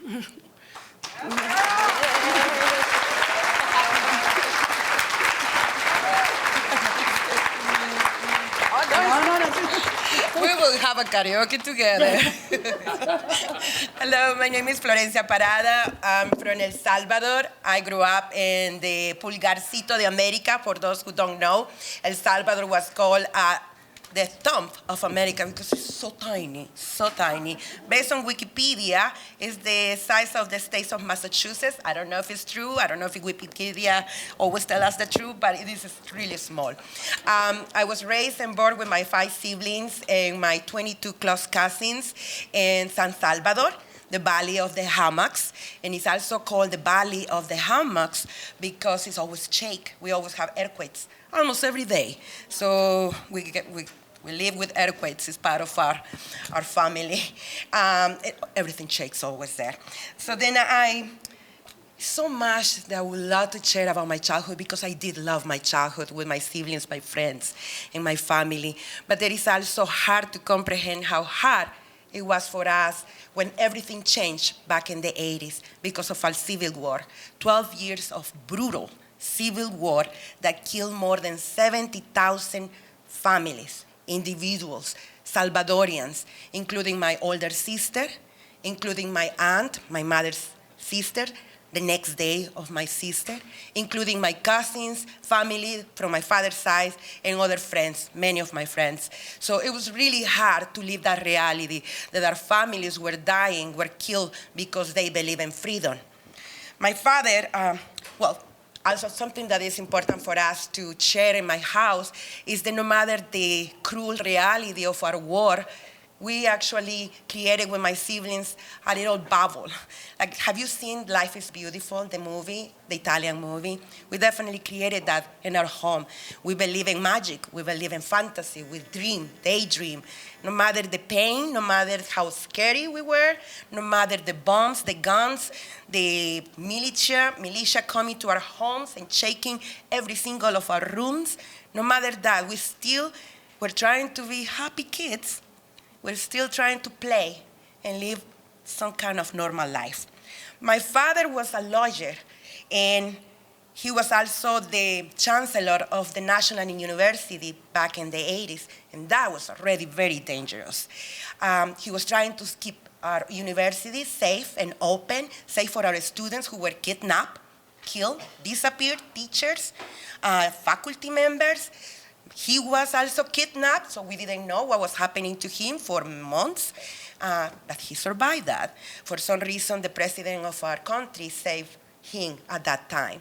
My mother, who also is a lawyer, she was, and she's still, with 83 years old, still working for women's rights and children's rights, strong advocate for women's rights. And in times of war, the atrocities, the abuse, the physical, sexual, and emotional abuse for women and children was horrific. And unfortunately, we in our house were not exempt to live that abuse either. He was considered my father, and he's talking about my roots, that it took me so long to understand where we come from, why was so much hate in our country, who was founding our war. I learned that our war was founded by the United States of America. And it was founded by United States because the fear of communism and those narratives that people love to sell and talk about communism. So that was justification to fund our war, justification to kill women and men and children. So my father, as an Afro-mestizo in Lenca, it was something that very close to my heart to learn more about my roots. I learned, because 23andMe, that I have 48% indigenous roots, blood, and 13% African blood. And then my father was mestizo mulatto. We were very dark. My twin sister and I have a very dark skin, so we learned from a very, very young age the difference that skin color made, and the prejudice and the biases that we all have, including my country. So we were trying to be resilient with my family, to get used to be and live between crossfires, curfews, lockdowns. Many times my twin sister and I were in the middle of crossfires, so we needed to hide between cars, between whatever we found on the streets. Always will remember the bombs, always will remember the sound of the guns close to our bodies. And I always will remember the first time I saw the dead bodies close to my house, and my roof in our house too. It was very traumatic for me also to separate from my twin sister, who decided with my brothers, after my older sister and my aunt was killed, they decided to move to Germany and decided to live in Germany and start a life in Germany. There was an opportunity for them to continue their education. I decided to stay.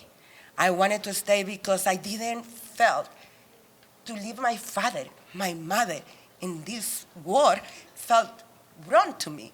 I love my country, and I thought I could do something to make a difference with my parents. But that was not the case. My father died 10 years after my sister died with a broken heart because he couldn't save her. And I saw that for 10 years. A lawyer, a chancellor for a university, a judge that supports minors. He was recluse in his own room for so long because he couldn't forgive himself because my sister was killed. So I decided after my twin sister left, I decided also myself to leave. And I never imagined that separating from my identical twin, it will be so traumatic still today. For a long time, I didn't see her for 14 years. When I moved to this country, I couldn't see my twin sister, the one closest to my heart. I couldn't see her for 14 years. I couldn't see my younger brother for 18 years. So that was hard. But then I realized here in this country how common the story is. This is one of many, right? We cannot see our families. There is some policies that are so cruel and brutal that not allow us to see our loved ones. So when I came in the late 90s, I wanted to survive. I wanted to live in a healthy environment. I wanted to raise a family close to the ocean because I grew up close to the Pacific Ocean, and that was a healing place for me as a child. So I wanted to live also close to the ocean, an environment that we have here in Marin, close to the nature that I love too. But my dream was not the American dream, because in my family, we never believed in that. In my family, what we believed, it wasn't in the dream of humans. It was my human dream to survive, to raise a family in a healthy environment. Then I came here as a tourist, and then immediately become a student. I have a student visa, but then I didn't realize the student visa is so expensive, so I couldn't sustain it. So I was applying for a temporal protection status because of the disaster and natural disasters in our country that allows some Salvadorians who were here back in 2002, I think, allow us to live here legally, allow us to work, but not to leave the country and for any circumstances. And also didn't allow us to have health insurance. So it was really hard to have some benefits, but also restricted with other benefits.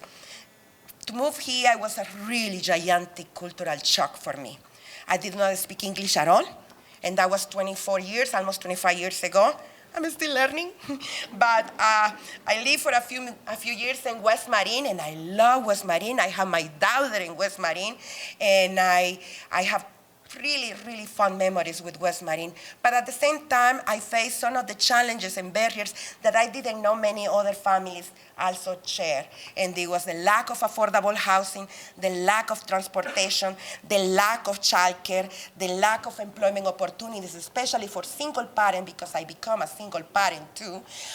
So it was really, really hard for me to apply for different resources or have a better job. I also start understanding that my status as an immigrant came with a lot of biases. And we didn't talk about that before, and then I started realizing the only job and opportunities that I was offered was as a babysitter, as a housekeeper, as a gardener. And I love my gardening job. If I can do it, I'm doing it in my home now, but I love my gardening job, and I learned to work with other women who were also facing a lot of the challenges I was facing from many different other cultures, most of them from Europe. So it was really 5 women with our garden angels who were working across the bay, and it was beautiful. It was one of the best experiences I had. I also learned, because of the challenges with this type of work, I couldn't afford to have a rent, to pay a rent. And I was a single parent, and I have a child, so I needed to provide for my daughter. So I learned to be more humble. I learned to also not listen our society and their pressures and it was a lot of pressure for not asking for help, because the shame, the culture of shame and embarrassment. If you ask for help, what people will think, you're not good enough, you don't work hard enough, you don't pray enough. And that I hear so often for so long that it really affected me. So I was really struggling, and it took one person in a park when I was with my daughter struggling and in tears. It took one person, kindness and empathy, to change my life forever. She was the one, a Latina woman who was a babysitter, told me, "Do you need help?" That changed everything. That changed everything. And that's what we need to do always when we work with families. Be there, be present, because you never know if that can change the life of somebody else. And she did, because she shared resources that were helping me. She shares childcare, subsidized childcare. I never hear about that. So there was the Fairfax and Anselmo Children's Center, and I applied, and I was approved, and I had my daughter at the Children's Center. There was the subsidized affordable housing with the best packet in Fairfax. So I applied for a unit for single parent that I was paying just only $600 for the room, but it was helping me. I was also able to apply for a job because as a parent at the Children's Center, I love to get engaged and volunteer. And that volunteer work helped me to know more parents, more partners, more resources, and that helped me to change my work in a meaningful way. So then my passion became my community. I felt finally I found home. I found a safe place for my daughter because my dream was to raise her in a healthy environment. So the Children's Center provided that to me. Ethel Siderman was one of our mentors, and her husband, Stan, was the one who called me and told me, "You are in," and that also changed my life. I love their family engagement initiatives and their early childhood education programs, and I thought, what a great idea, and how I wish I could share that with my families back in El Salvador, or help our families here who live here from El Salvador, so then I can feel I'm still contributing in some way to support and improve the conditions of our local community members. So that was really important for me to learn from Ethel, to learn from the staff, the faculty, from the Children's Center, and that helps me to come to the Canal and work for many, many years, more than 15 years, in the Canal neighborhood, where I was trying to understand the healthcare system. I work with the Marin Community Clinics too. Madeline, where are you? Marin Community Clinics really helped me to understand and how to navigate the healthcare system and how to support our community members. I also were working with different partners from the educational system, so then we can also help our parents and our men to be more involved, to really find a place in our early childhood education, so then they can also feel included, because the education of our children don't belong just to the moms, right? So it's also the men. I always believe next to a great woman is a man. It's never behind, it's never in front, it's next to each other.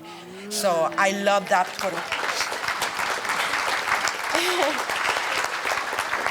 So, and I know we need to be quick. I know. So I'm gonna cut it. So it's the type of work that we do here in San Rafael, and Fairfax, and Marin County, and West Marin is so meaningful, because definitely by learning the tools to support and help our families to navigate the resources, we're really contributing to create and build healthier, equitable communities. If we really talk about equity, we need to start from ourselves. We need to start understanding around biases, around prejudice, how we block those prejudices and biases and stereotypes that we have in ourselves, and how we can learn from each other and support each other. One thing, personal success that I would love to share. Just last week, I was able to celebrate my daughter's graduation from college. She was graduated from Yale University. And yes. Sí se puede. And it was here almost 4 years ago, 1 year before COVID, the one elected official said, our children, our Latino children, can never really dream to go to one of these Ivy colleges. And I thought, wait, my daughter just got enrolled to Yale University, so it is possible. Anything can be possible with the resources. So I I love that. And then I just ask myself when I work in this job, what is my role? What is my place here in this community? And what I can do to improve the conditions of our families. So what is your role? What is your place? And how can you help us all?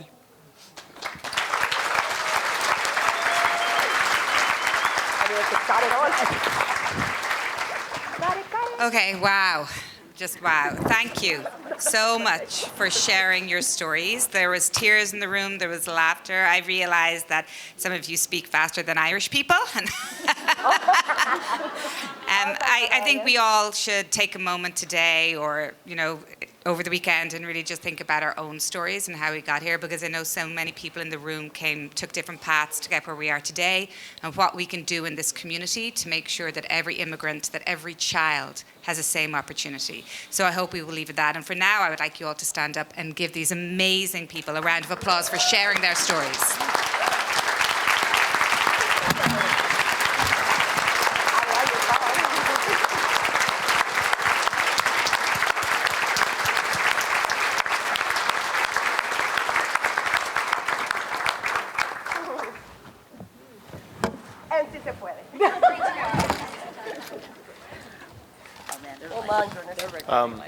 Well, thank you, everybody, for sharing your amazing stories. What gifts every one of you just shared with us. I know we're trying to be tight on time. I'm going to go just a little bit off script here in the spirit of being trauma-informed. We all just shared a lot with all of these experiences, and they may have brought up some different emotions for all of us from our families and from our lives. And so one of the best things that we can do to help us be stress resilient is to remember to breathe. Breathing is the number one tool that we have to regulate our emotions. This is scientifically proven.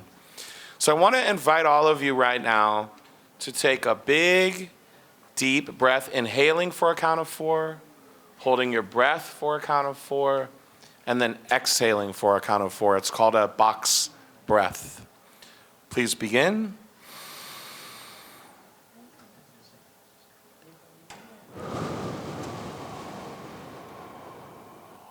Notice how you feel. Notice your heart rate. Notice your breathing. Thank you all. Entre una amistad hay que siempre decir la verdad, se dice la gente. Right? In between a friendship, you always have to tell the truth, right? And so we're here for truth, and we're here for community, and we're here for friendship. And in the spirit of that, it is my great honor to introduce our next moderator, Maria Patricia Nego. Please give her a round of applause. Maria will be formally appointed the next executive director of the First Five Commission at our upcoming June meeting.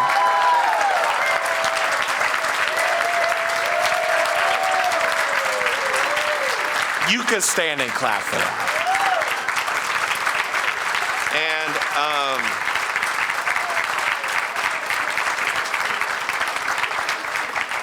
She is here to recognize and honor many people who we're here to appreciate for outstanding service to immigrants here in Marin County. Before we begin the appreciation of some incredible local heroes, I want to express deep gratitude and appreciation to Interim Director of First Five Marin, David Bonfilio, for holding down the fort, keeping things thriving. Really appreciate it. I also want to give my deep gratitude to the First Five Children and Families Commission, who also have helped so much in this transition. Thank you so much to the chair, the co-chair, and all the commissioners. Thank you. And if you're here, maybe you could stand up just so we can applaud you in your work.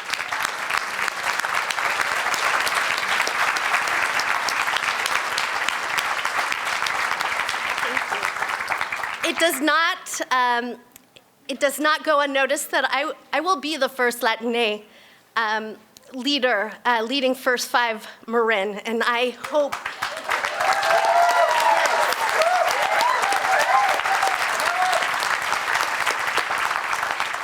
Peruana con orgullo. I want to acknowledge my mother, who is over here in the back, who without her immigration story, I would not be here today.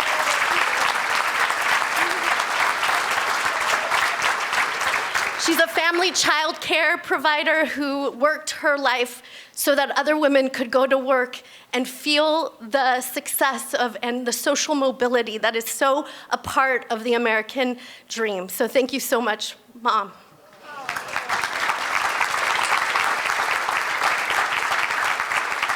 I now want to bring some of our local leaders up. Will Carla Valdez please approach the stage? Oh.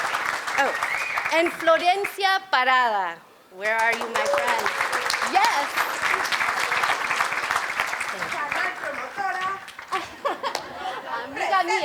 Amiga mía, promotora. Oh my gosh. Carlita. If you want to see him over maybe. No, okay, acá. ¿Sí? ¿Quieres decir algunas palabritas? ¿Ahorita? ¿Sí? Okay.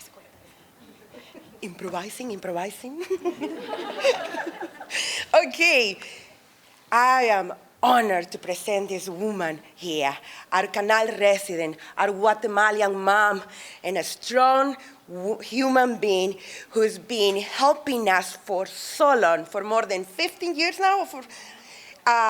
First, to learn how to navigate the education system, the public education system, also helping us to navigate the housing and the issues with our affordable housing and also the situations our Canal live in the Canal with our housing conditions and the Healthy Home projects, also working in collaboration with the Marin Organizing Committee. So she's also engaged and involved with the mental health support initiatives, with the police helping us for so long to build a safer but also inclusive communities where our voice matters. So Carlita, we wanted to present you with this appreciation and gratitude for the work you do, for who you are as a human being, for everything you went through, and for keep going and keep helping us and teaching and training other promotoras in the Canal to be in the table, in the decision-making process, so then we can really improve the conditions of our families. So Carlita, congratulations.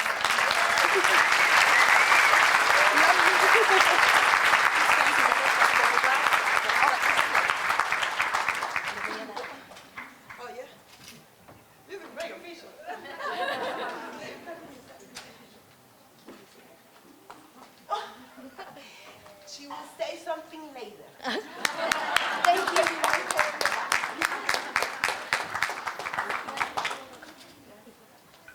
All right. Will Linda Jackson approach the stage, please? Oh, there you are, Linda. Okay, good afternoon. Buenas tardes a todos. Linda Jackson, my grandmother came over from a small town in Sweden. She was in her mid-20s and she came by herself in the early 1900s. She met my grandfather, who came over by himself from Stockholm. And so I'm proud. Anybody else here from Sweden? But that's okay. Yes, okay. The only thing I learned how to say is jag talar inte svenska, which means I don't speak any Swedish. With me is Anne Gray from Vivalon. Vivalon provides services for older people throughout Marin County, and one of the things we have realized working with older adults is that the people who immigrated here in the 80s are becoming the elders of Marin. 500% increase expected of the number of people who speak Spanish as their first language over the next few years.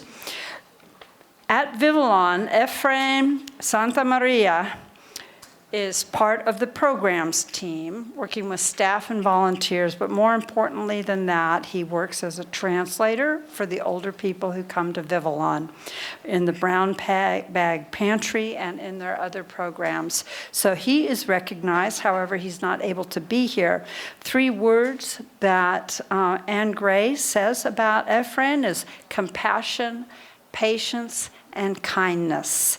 And she also says that she'll be giving him a big party at Vivillon. So we look forward to hearing all about that. Okay, thank you.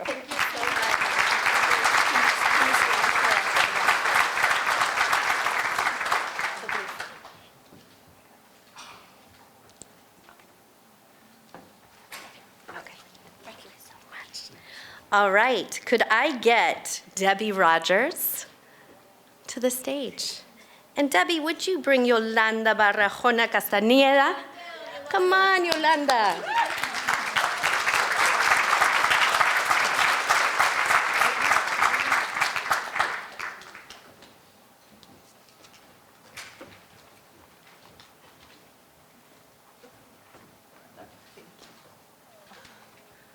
Yolanda is a gem in Community Action Marin. She is one of our family advocates.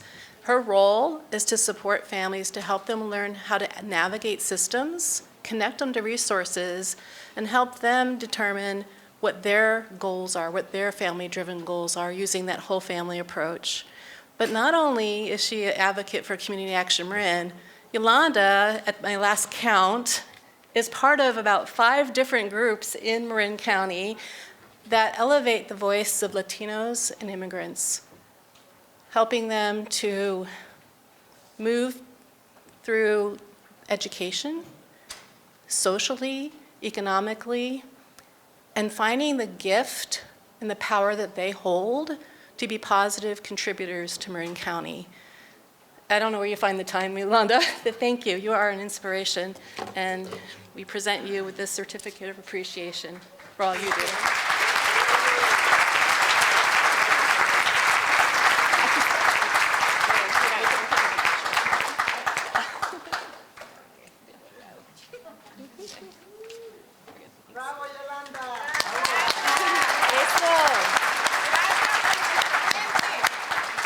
Could I get Cecilia Perez and Romy Chavez to the stage, please? Is that there?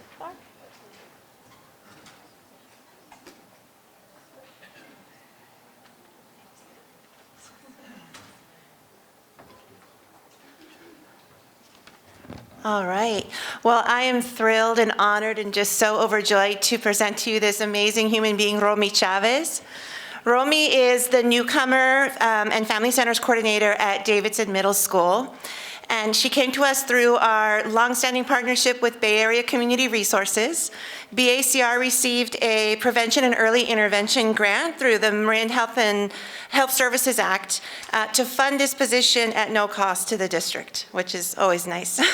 But Romy is just an incredible person. She provides direct services to students and to their families through comprehensive newcomer intakes, to make sure that students, when they first come onto the campus, when they first start to integrate into our schools and our community, that they feel comfortable, they feel safe, they feel seen, they feel heard. She connects families to critical integrated services, anything ranging from dental health education, organizing student workshops through Huckleberry, one of our other partnerships. She provides parent education on orientations around the U.S. school system. She provides multiple workshops on a variety of topics.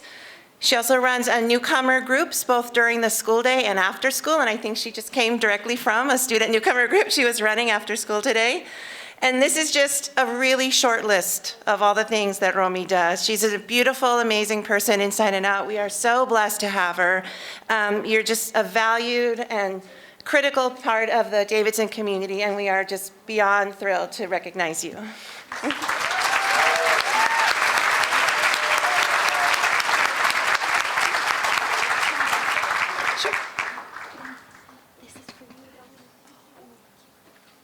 Gracias, Romy. Gracias.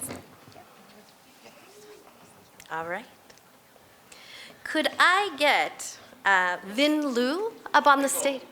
Yes, yes. And Zhong Li. Yay! Woo! There you go, Vin. Thank you. How about my joke? Do I joke like President Biden when I come up here? Hello, everyone. I nervous and honored to be asked to present this award to my dear friend Jong Lee. We actually a neighbor. When before we migrated to the United States, she came from Korea 40 years ago. I came from Vietnam 40 years ago. So we are neighbor there. So we met here and we grew up in Marin together. And Jong have a long list of achievements about immigrant advocate. But Michelle told me I have 1 minute today. I make it real short. Just want a few things. By the way, Jong's also a domestic violence survivor. So she found a organization called Women's Rights for Peace, and she's the co-founder and director for that. And she also a professional Korean cultural dance. She is using that dance to tell the whole world story about the comfort woman during the World War II. The empire's Japanese army using Korean women to be a sex slave. So that was very impressed, not only in Marin County, in the whole nation. She's been going around to perform that. And the third thing she did is continuing to advocate to put the AAPI, cultural ethnic study, in the education system. That's what we want now. NOW. Thank you.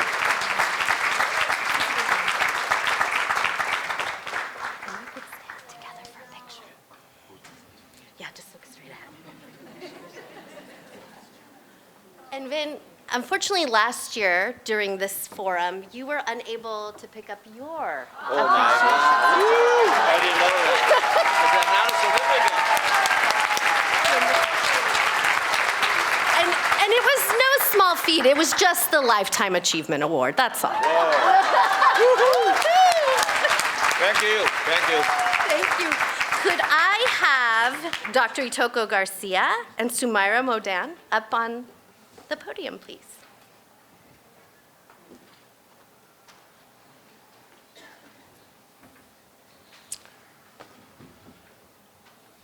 I feel like we need some walk-up music.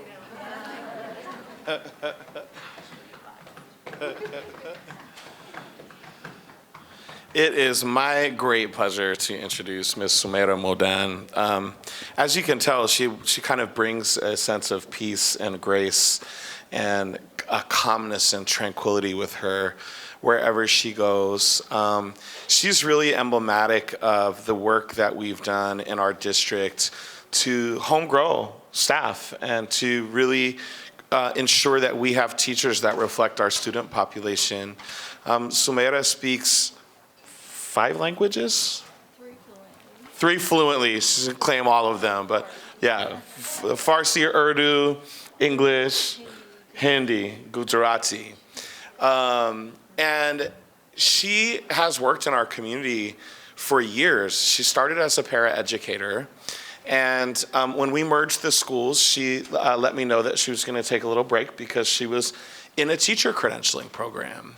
And I was so honored to be able to offer her employment as a resource teacher in our school district when she graduated. And so she really represents that pipeline, that grow your own, from an immigrant background in our community. And she serves many of the language groups that she speaks that are living in our community, which we haven't talked about a lot today.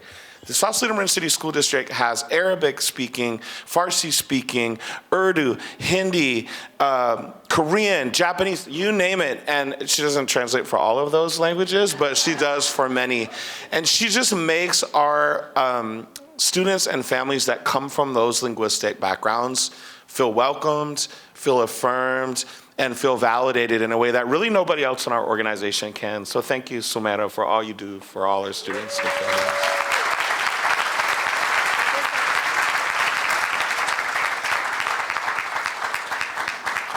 And if you could pose for a picture. Oh, yes. The camera is right there. Photo up, photo up. Oh, wonderful. All right. Our next, if I could please have Denise Enriquez and Nadine Gadmore.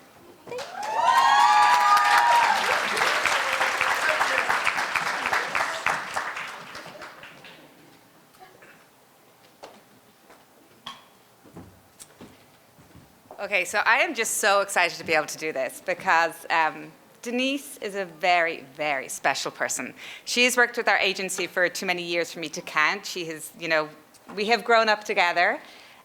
She always looks this gorgeous. She helps parents in a way. Florencia, you talked about how you met in a playground. You met somebody who changed the course of your path. Well, this is what Denise does every single day in our office. There is no problem that she won't help a parent with. She goes above and beyond, weekends, any opportunity she gets to help somebody, she does it. And she deserves this award so much. I'm so proud of everything she does for our agency. And Maria, it is way better than Employee of the Month. This is the real deal. And she's got to bring this to every staff meeting. Denise, I am honored and privileged to work alongside you. Thank you for everything you do.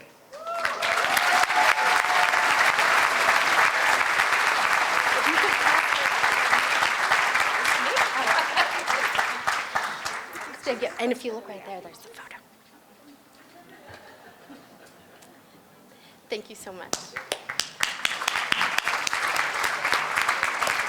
I have the grand honor of presenting an award to my dear compañera. We have had the opportunity to get into a lot of good trouble together. Unfortunately, I don't know if she's here.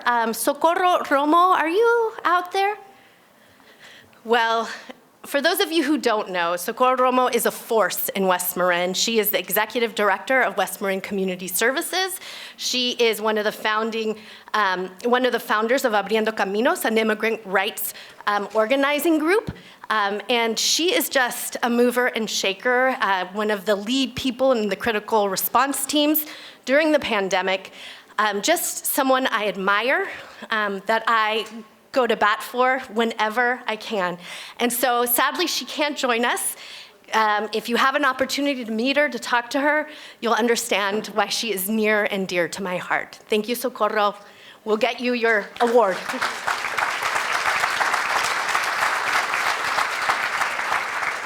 If I could have Dario Santiago approach the stage.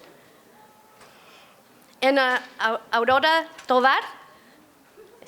Thank you.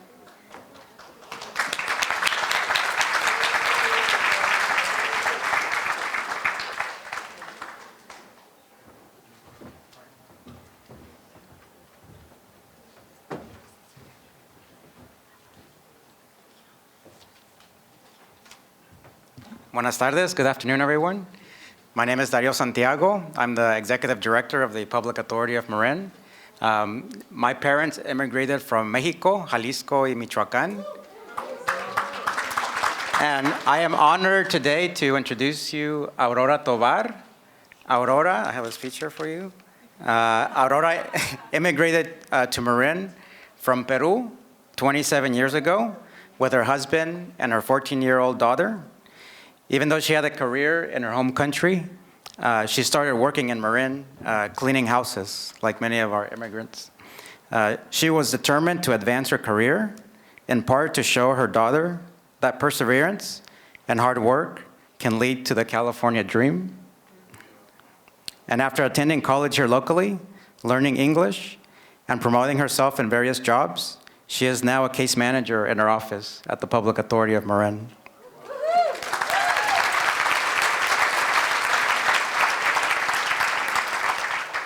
Part of her job is to support our caregiver workforce, where at least 60% of our 350 caregivers are immigrants themselves living in Marin. She likes to share her story with them as a testament to what they can accomplish themselves. Her advocacy and positive impact and caring for the caregiver and their families is the reason why I ask you to please join me in honoring Aurora Tovar. Thank you so much, Aurora.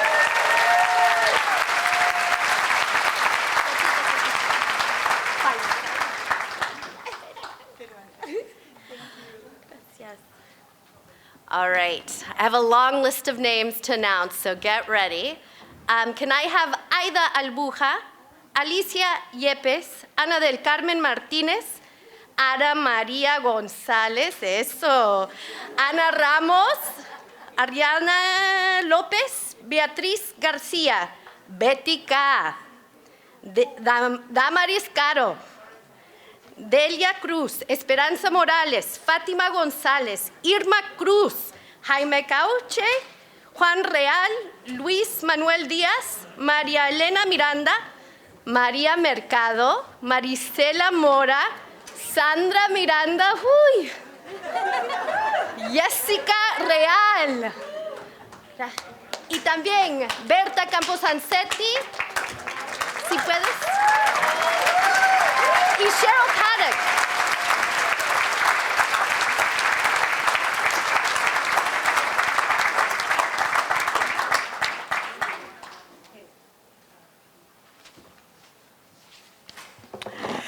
Hello, everyone.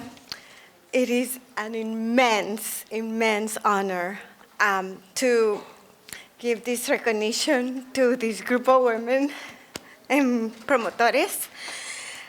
They have worked with North Marin Community Services and all Novato Youth Center as promotores. 21 is the number of this group. These are a few of them. and they have worked really hard, and it's really touching for me to be able to have them be honored for the very first time after 14 years of solid promotores work here in Marin, supporting all of Marin, but particularly most of them work in San Rafael, West Marin, and Novato. So thank you, promotores, for your incredible work. I am so grateful you have made my career the most joyful thing I ever experienced. And upon my coming retirement, I am just so excited to have you here, up here, being recognized for all the things that you do to work in this community. So thank you for your hard work.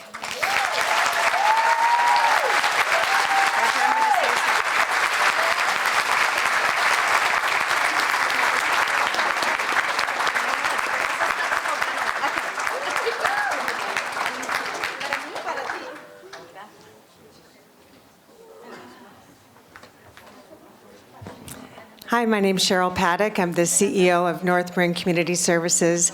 I was with the organization when we launched the Promotores program, and these women, and there are a few men as well, represent culture of humility, grace, bravery, and they just fight for the cause. And so we're extremely honored to be recognizing these amazing people today. Thank you.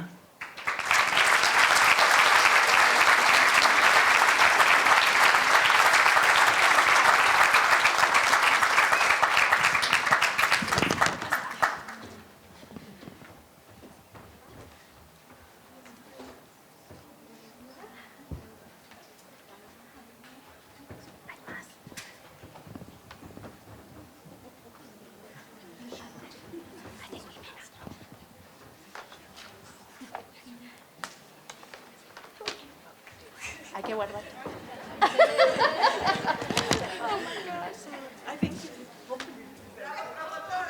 Bravo.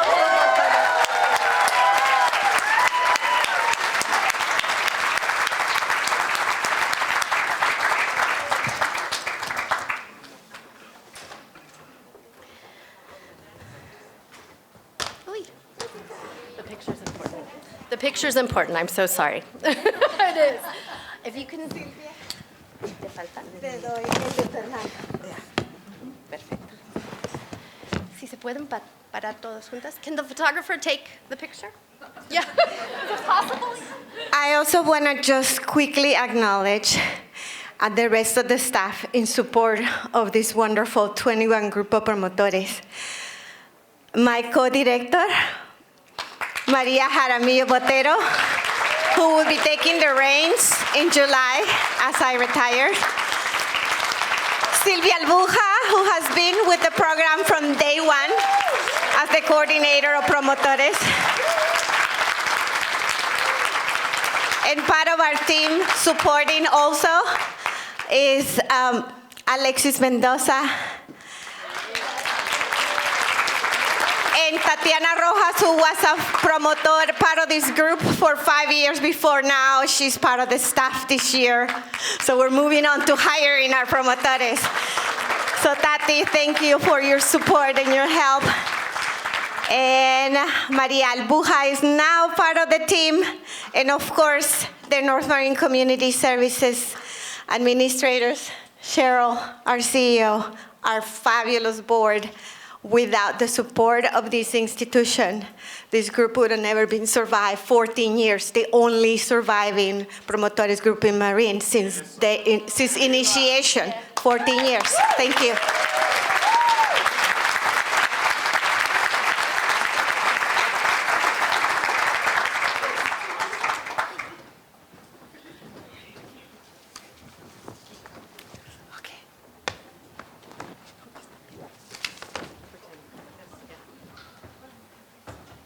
Before you leave, Berta, if you could stay up here a little bit longer.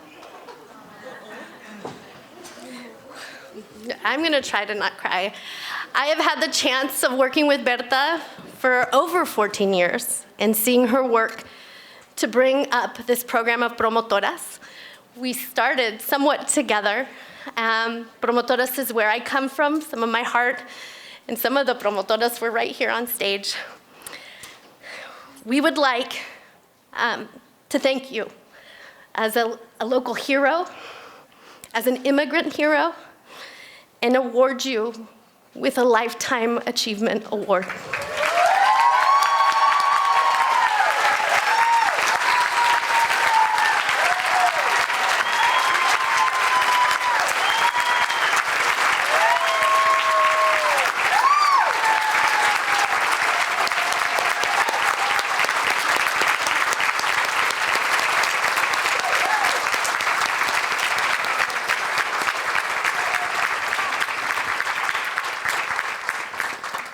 On behalf of the board and staff of North Marin Community Services, we respectfully honor you, Berta, for your 24 years of service with us. We know you're not going far, but just know that your commitment to change has literally built bridges in Marin County between government and between immigrants. You have been so creative in Novato, which has a very conservative population. I admire your courage. I admire your strength. We admire all of the ways in which you find solutions. You have never had a challenge that you haven't solved. Dr. Willis said recently, when I want to solve a challenge, I ask myself, what would Berta think?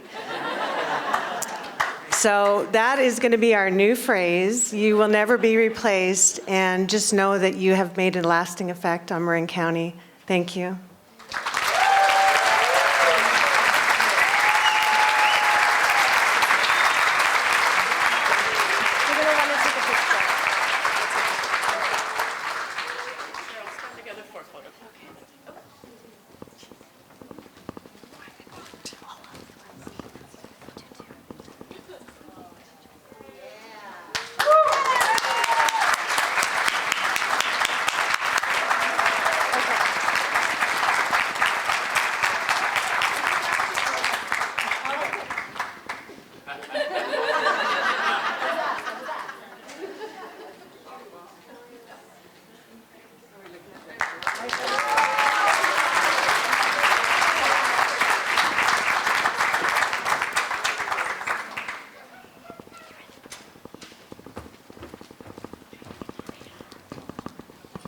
I just want to say thank you so much for this lovely surprise.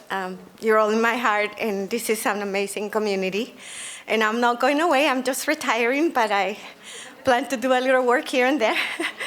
And so I'm not disappearing, so we will see you.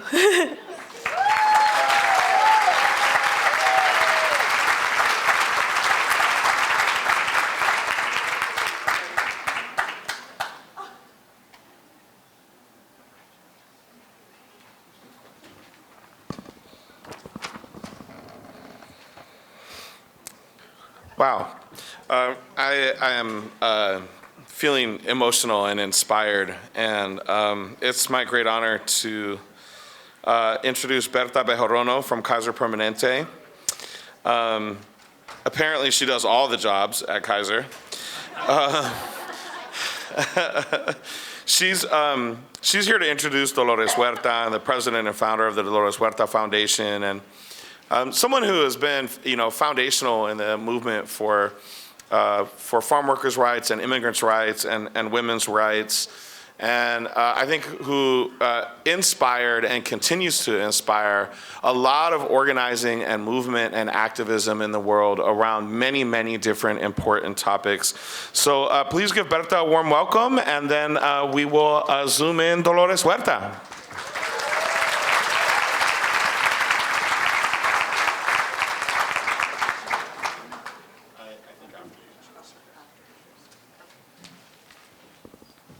Hola, buenas tardes. I want everyone to give a round of applause to the interpreter.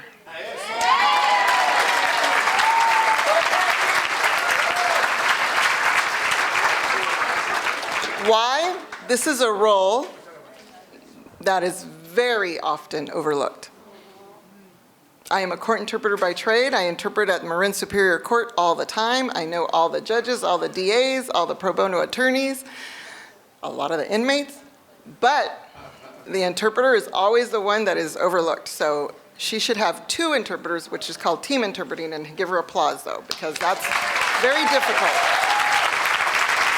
So my name is Berta Alicia Bejarano, and like he said, I'm loving your name though, me encanta. I oversee language services for Kaiser Permanente, and I am the equity and inclusivity and diversity director for Kaiser Permanente San Rafael. We are very committed, Kaiser Permanente, to the communities that we serve. We provide linguistic and culturally relevant workforce and services and advocacy for language every day for our patients and members we serve. In fact, we also partner with Operation Access, and we provide operations and surgeries to our patients who do not have insurance. So we are very committed and proud to be here. Also, we are wanting to say congratulations to all of the honorees. Felicidades, that's the promotoras. That's really, really wonderful and very impactful work that you are doing. So felicidades for that. We're also here very proud y un orgullo to be present among the organizations like First 5 Marin, so many across our footprint and support of our hardworking immigrant communities. And I want to thank the entire First 5 Marin team for putting together today this event and continued support for our children and families in the San Rafael and Marin community. So muchas gracias.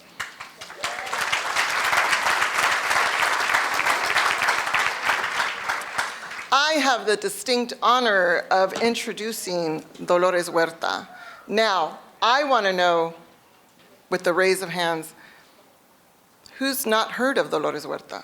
Be honest. I told someone yesterday, I am so excited. I'm going to introduce Dolores Huerta. And she looked at me and said, who's that? It still happens. I'm glad there are no hands here. So we are amongst familia, and everyone knows about La Poderosa de Dolores Huerta. Everyone knows that she was the co-founder of the UFW. Everyone knows that she worked with Cesar Chavez. Pero yo la pongo primero que Cesar Chavez, right? Just like you said. Behind every man, there is a strong woman. And that has been, but Dolores Huerta, how many of you know that she had or has 11 children? That I did not know. How many of you knew that she was a teacher prior? How many of you knew, I did not know this one, how many of you knew that she stood on the same platform as Robert Kennedy minutes before he was assassinated at the Ambassador Hotel? I did not know that. I thought, when did that happen? So she is the founder and the president, of course, Dolores Huerta Foundation. She continues to be a tireless advocate for the rights of farm workers, immigrants, women, and our LGBTQ plus population. And her lobby and work has resulted in programs and legislation in support of these groups. She's the recipient of many honors. Dolores Huerta received the Eleanor Roosevelt Human Rights Award in 1998 and the Presidential Medal of Freedom in 2012. Dolores Huerta also, I don't know if she will remember, but as the president of the Latinx Business Resource Group for Kaiser Permanente, we had a significant milestone, an anniversary banquet, where we provide pipeline scholarships for Latinos and Latinas going into healthcare. And we wanted to have a significant speaker as our keynote speaker. So I reached out to the Dolores Huerta Foundation, and we invited Dolores Huerta, and she came. And it was significant, it was fitting. We were at the Craneway Pavilion in Richmond, California, where the Rosie the Riveter and labor movements took place during World War II, and the Ford Motor Company had their big company there making cars. And so I was, yes, and Rosie the Riveter and everyone there. And I was so nervous to meet her because I come from Colima, Mexico, and my father was a bracero in the bracero program. And he worked in Salinas, California as a farm worker, and so he always talked about the UFW. So it was very common for me to know these names as a little girl. And so here I was gonna meet the iconic Dolores Huerta, and I was super nervous, and she was gonna speak, and here she comes in, and we had a driver pick her up, and she walks in, and I'm like, oh my God, I'm so honored to meet you, and blah, blah, blah, and I'm a tall Mexicana, let's just face it, I'm a tall Mexicana. Right? So standing next to her, I didn't want to tower over her. And I asked her first, before you go on, would you like some water? And she looked at me. Y me torció la boca. She went like this, for those that don't speak Spanish. And I went, oh, well, she doesn't want water, okay. A Coca-Cola? A refresco? Lemonade? And she kept going. And I said, well, maybe she wants a drink. So I said, how about a cerveza, beer, Corona? Still. And then I said, okay, I'm gonna say it teasingly. Un tequilita, un caballito? And she's like, now you're talking. After that, oh my God, I was at ease, and I was so happy to be there. So it is my distinct honor to introduce, and please, let's welcome her, the iconic, fuerte, bold, brillante, poderosa, la chicana, la jefa, la señora Dolores Huerta.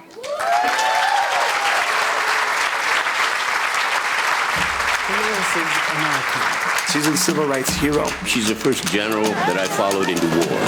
She's not afraid to speak truth to power. Dolores Huerta, who is an old friend of mine. The FBI knew how dangerous Dolores was. Dolores came up with the slogan, Si se puede. Yes, we can. You were a young girl growing up in America in the 40s. You must have had a dream.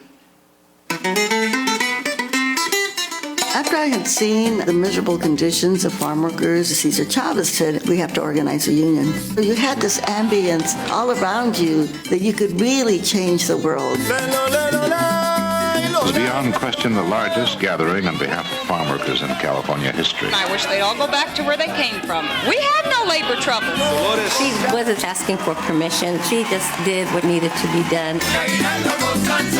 She has such a firm belief in what she's doing. We've never given up. That she infects you with it. Dolores Huerta. Un aplauso. 90,000 people were poisoned in the fields of the United States of America. Farm workers founded the whole idea of environmental justice.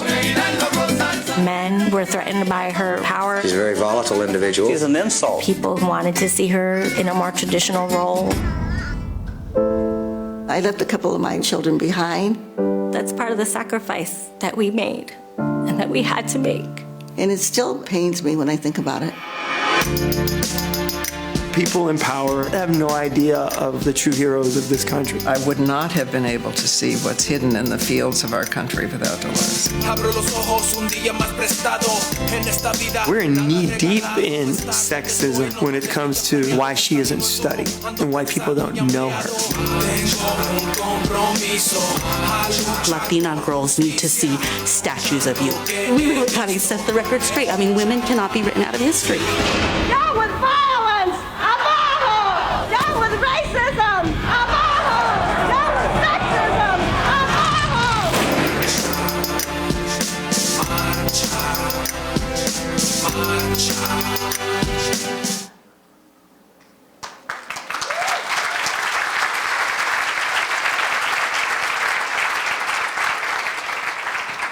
While we're making the transition, please say thanks to Thomas, who made this Zoom possible today with about 6 hours notice.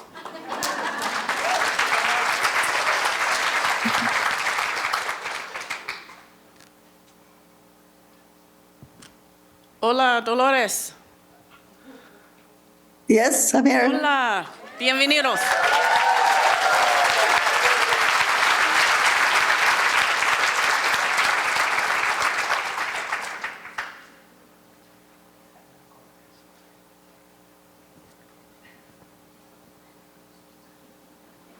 We're getting a little tech assistance to make this full screen. One moment.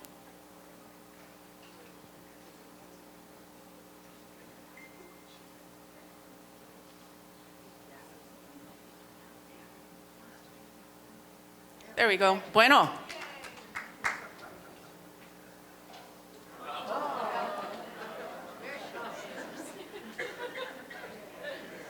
Bueno, gracias.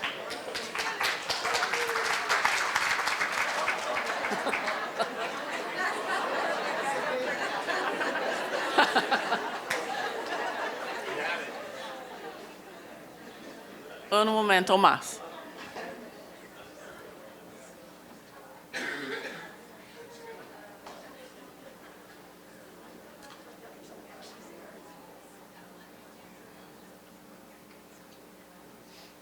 Okay. Double screen's okay, Thomas? I'm just getting the sound.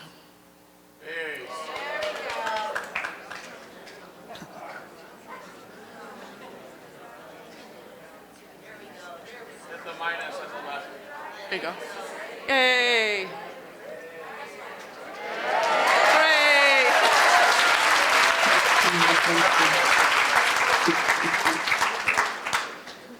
Hola. Hello, everyone. Can you all hear me?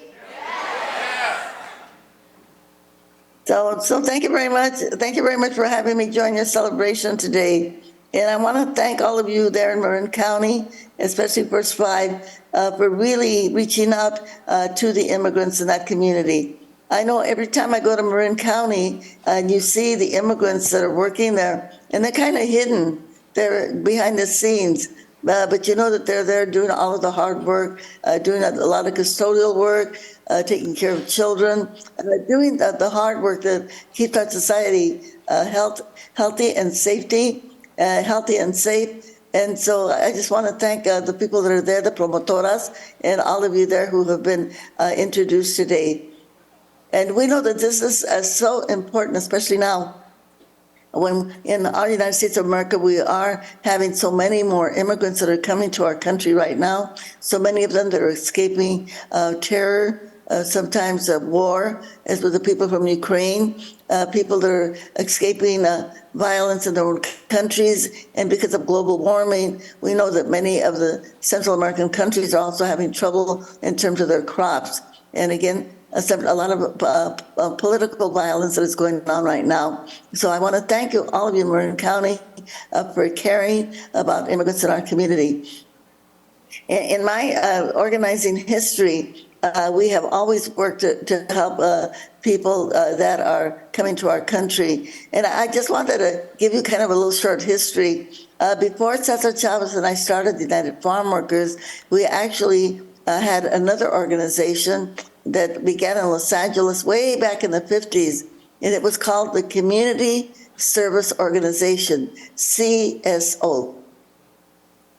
And the person that helped organize that group so that they could be successful was a person actually who lived in Marin County. I'm sure some of you have heard of him. His name was Fred Ross Sr., and he actually lived in Corte Madera. Well, Fred Ross, before that, he had lived in Los Angeles and was called in to help organize many of the people in the immigrant community in Los Angeles, the Latino community, and the Mexican-American community. And he actually organized people there to show them that they had power. This was his message of organizing, to teach people that they have power. And in Los Angeles, they were able to elect the first Latino city council person to the city council of Los Angeles, a man named Eduardo Roybal. This was back in the 50s. And then he became the first Mexican-American from California to serve in the U.S. Congress. And before Fred Ross started organizing those folks and showing them how to organize, there had been a lot of violence in Los Angeles against Mexicans, Mexican-Americans, and Mexican immigrants. But he showed them how to come together and bring in the services that they needed. Then Mr. Ross started organizing up and down the state of California for that group called Community Service Organization, or CSO. And that's where he found Cesar Chavez in San Jose, California. I was recruited in Stockton, California. One of the things that we did in that organization is by organizing chapters all up and down the state of California, we passed a law that people who were legal immigrants to the United States, if they had their green card status, that they could get public assistance. Before that, they could not. So they were, by organizing, we were able to pass laws that gave them that right. So people could get an old age pension, aid to the blind, aid to the disabled, aid to needy children. This was massive. This was way back in 1963. And today, there are probably about 15 million, if not more, legal immigrants to the United States that are able to get those kinds of benefits. And Cesar and I both left the Community Service Organization because we left to start the United Farm Workers Union. And again, in the United Farm Workers, all of the laws that we passed to support farm workers not only protected farm workers who were citizens or legal immigrants, but also undocumented workers. So when we passed the Agricultural Labor Relations Act, we made sure that all undocumented workers were also covered by the law and got the same protection that citizens did and legal residents.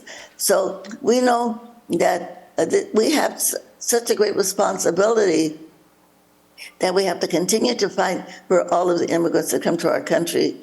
And you know, I like to remind people, when we look at our continents, the North American continent, the South American continent, and then we think, who are the indigenous people of those two continents?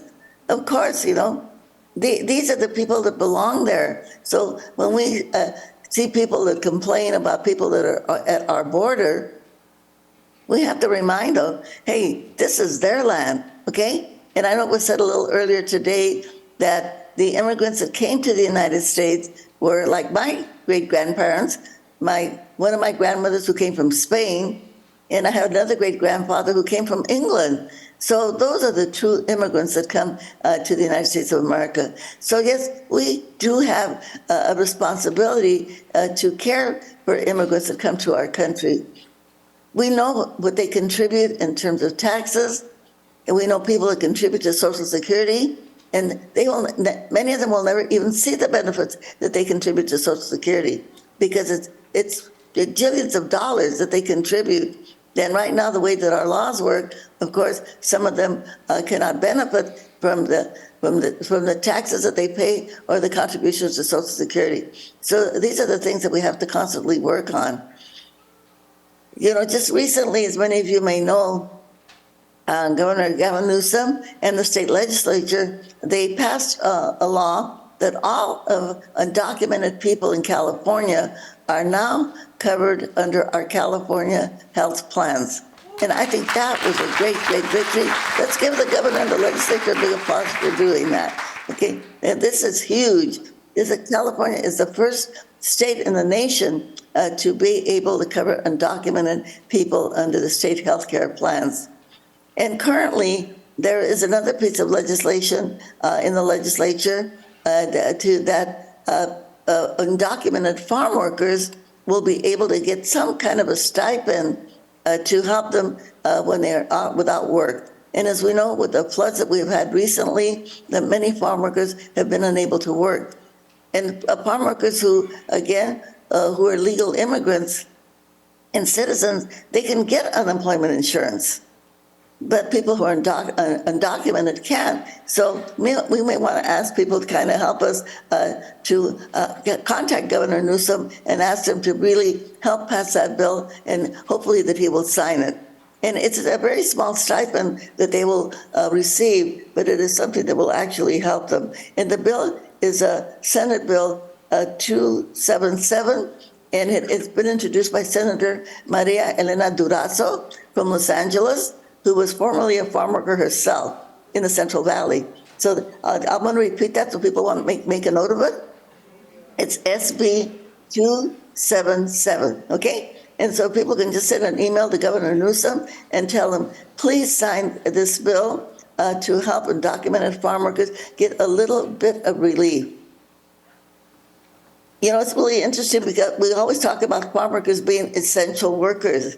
And we know that firemen, policemen, healthcare workers, these are what we call our essential workers. But farm workers, unfortunately, do not get the same kind of pay for the work that they do to feed us every single day. They do not get the same kind of salaries or benefits that the other essential workers get. So this is the least that we can do, is at least try to give them some kind of support, especially now when we know because of the weather that we've had, that so many of them are out of work.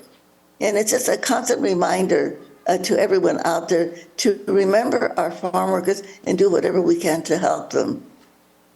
You know, and I think we have a lot of education to do to the outer communities out there that sometimes have hostility towards immigrants. And I like to say to people, Google a map of the United States before 1848. That was the Mexican-American War. And what do you see there?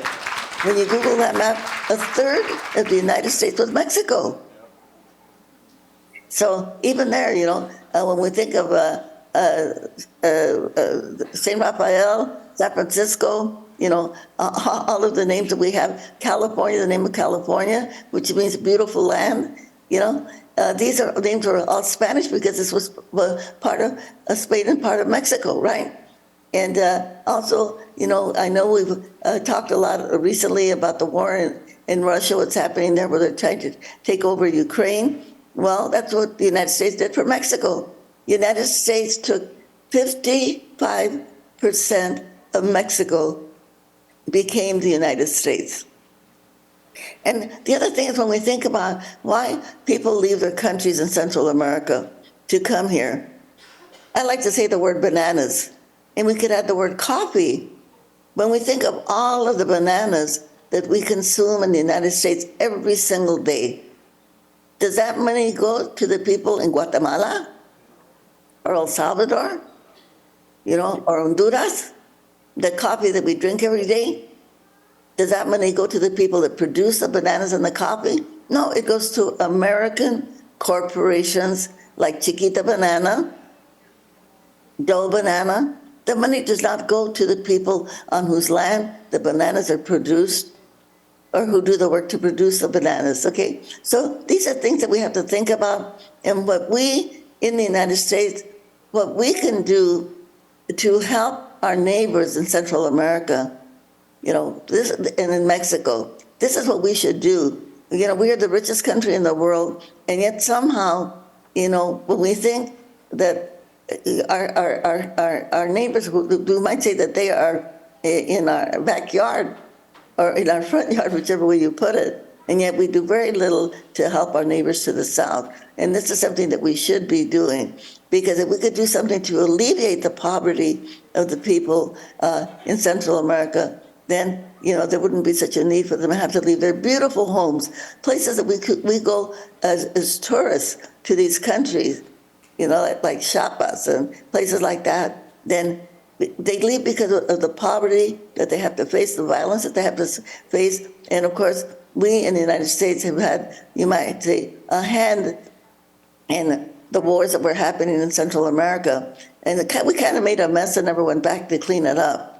And maybe this might sound like a negative, but I think in the future, when we think about our neighbors and immigrants that are coming to this country, we have to think, have some kind of vision and say, what can we do to help people so they can have a better life, so they can have a life like the one that we have in the United States of America. Yeah, we owe this. We owe this to our neighbors in the South. And it's time that we took some responsibility for some of the problems that have been created there that actually we in the U.S. were very much involved in creating, and we know that these are things that we have to change. And, I just want to say that now is the time when we think about what we have to do, that now is the time because of the kind of world that we are facing right now. And all of these lessons that we learned from Fred Ross Sr. about organizing, and I call it building democracy, because the work that we do with the Dolores Huerta Foundation, the work that we did with United Farm Workers and the Community Service Organization was to empower people so that they could understand that they have the power to solve the solutions in their community, and that they not only should they not expect to wait for somebody to do it for them, but that they have to understand that that's not going to happen, that they are the ones that have the power to fix the problems that they have in their community. When Cesar Chavez and I started the United Farm Workers, for 3 years before the strike in Delano, we organized people family by family, house by house, to remove any fear that they might have so that they would not be afraid to organize and to stand up and fight for themselves.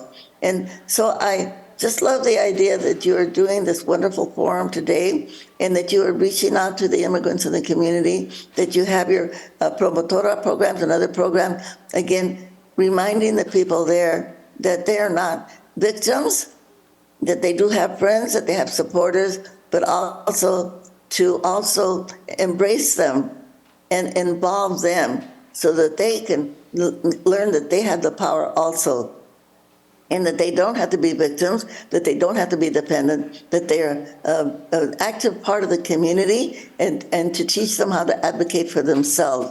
I think that is what we have to do in the long run.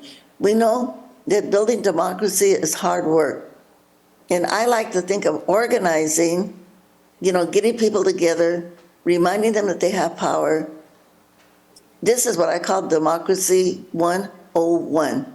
And now when we know that our communities and our country is threatened with so many haters out there, I'm going to call them the haters, okay? Because they don't like immigrants, they don't like women, they don't like our LGBT community, they don't believe in elections, they don't believe in global warming, and so we have to combat that. And that means that to be able to do that, that we all have to work together, and that we're not going to leave anybody outside of our circle, that everybody has to be included, because this is the way that we can save democracy, that we can teach people how to solve their own problems, and then we can make progress. Because right now, everything is threatened right now. Our democracy is threatened, our planet is threatened. I just saw a report that said our Earth is sick and it needs our help. So actually, when we're talking about saving democracy, we're also talking about saving our planet, so that our children and our grandchildren, my great-grandchildren, will have a planet that they can live on. And I know that these are a lot of issues that we have on our plate that we have to fight. But the only way that we can know that we can win on all of these issues is that we have to organize. We have to make sure everybody is involved, that everybody participates, because democracy cannot live, it cannot survive unless everybody takes their responsibility, not only as a right, but as a responsibility that we all have to participate, we all have to be involved to make the world and our communities a better place. And of course, we want to get the immigrants that always work so hard. You know, we can follow their example to know that we can make this happen. Yes, we can. Sí se puede. And I would like I want to just, I don't know if there's any questions out there, but I want to ask the audience, and I would like to ask them to stand up. Could the audience stand up, please? Please stand up. Okay, good. And I want to ask you all two questions. Les voy a hacer dos preguntas, okay? The first question I'm going to ask you who's got the power. I want you to say, we've got the power. Then I'm going to ask you what kind of power, and I want you to say people power, okay? Can we do it all together? Let's shout it really loud so the haters can hear us, all right? Okay, so let's go. Who's got the power? We've got the power. What kind of power? People power. So are we going to use our people power to help and support our immigrant communities and to save our democracy? What do we say? ¿Se puede o no se puede? Sí se puede. Okay, let's all do it with an organized hand clap, everybody. Sí se puede. Let's go. Sí se puede.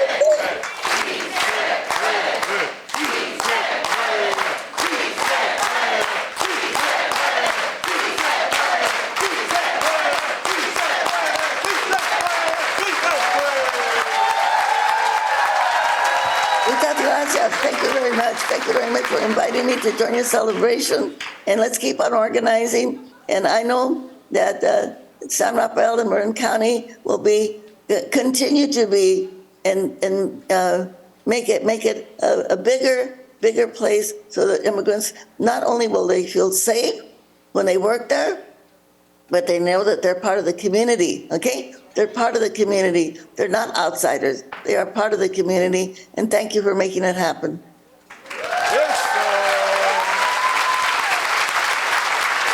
Thank you so much for your palabra, para su luz, para tu voz, para tu poder.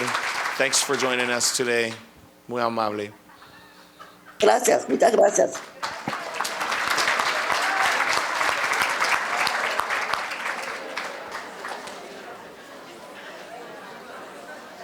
So everyone, please give yourselves a big round of applause for joining us today. We do have some cocktails and refreshments and other things, so please hang out, make a connection, build a community, bring joy, bring love, and continue to celebrate this beautiful life, your immigrant community, Marin County in general, and one last time, sí. Ándale.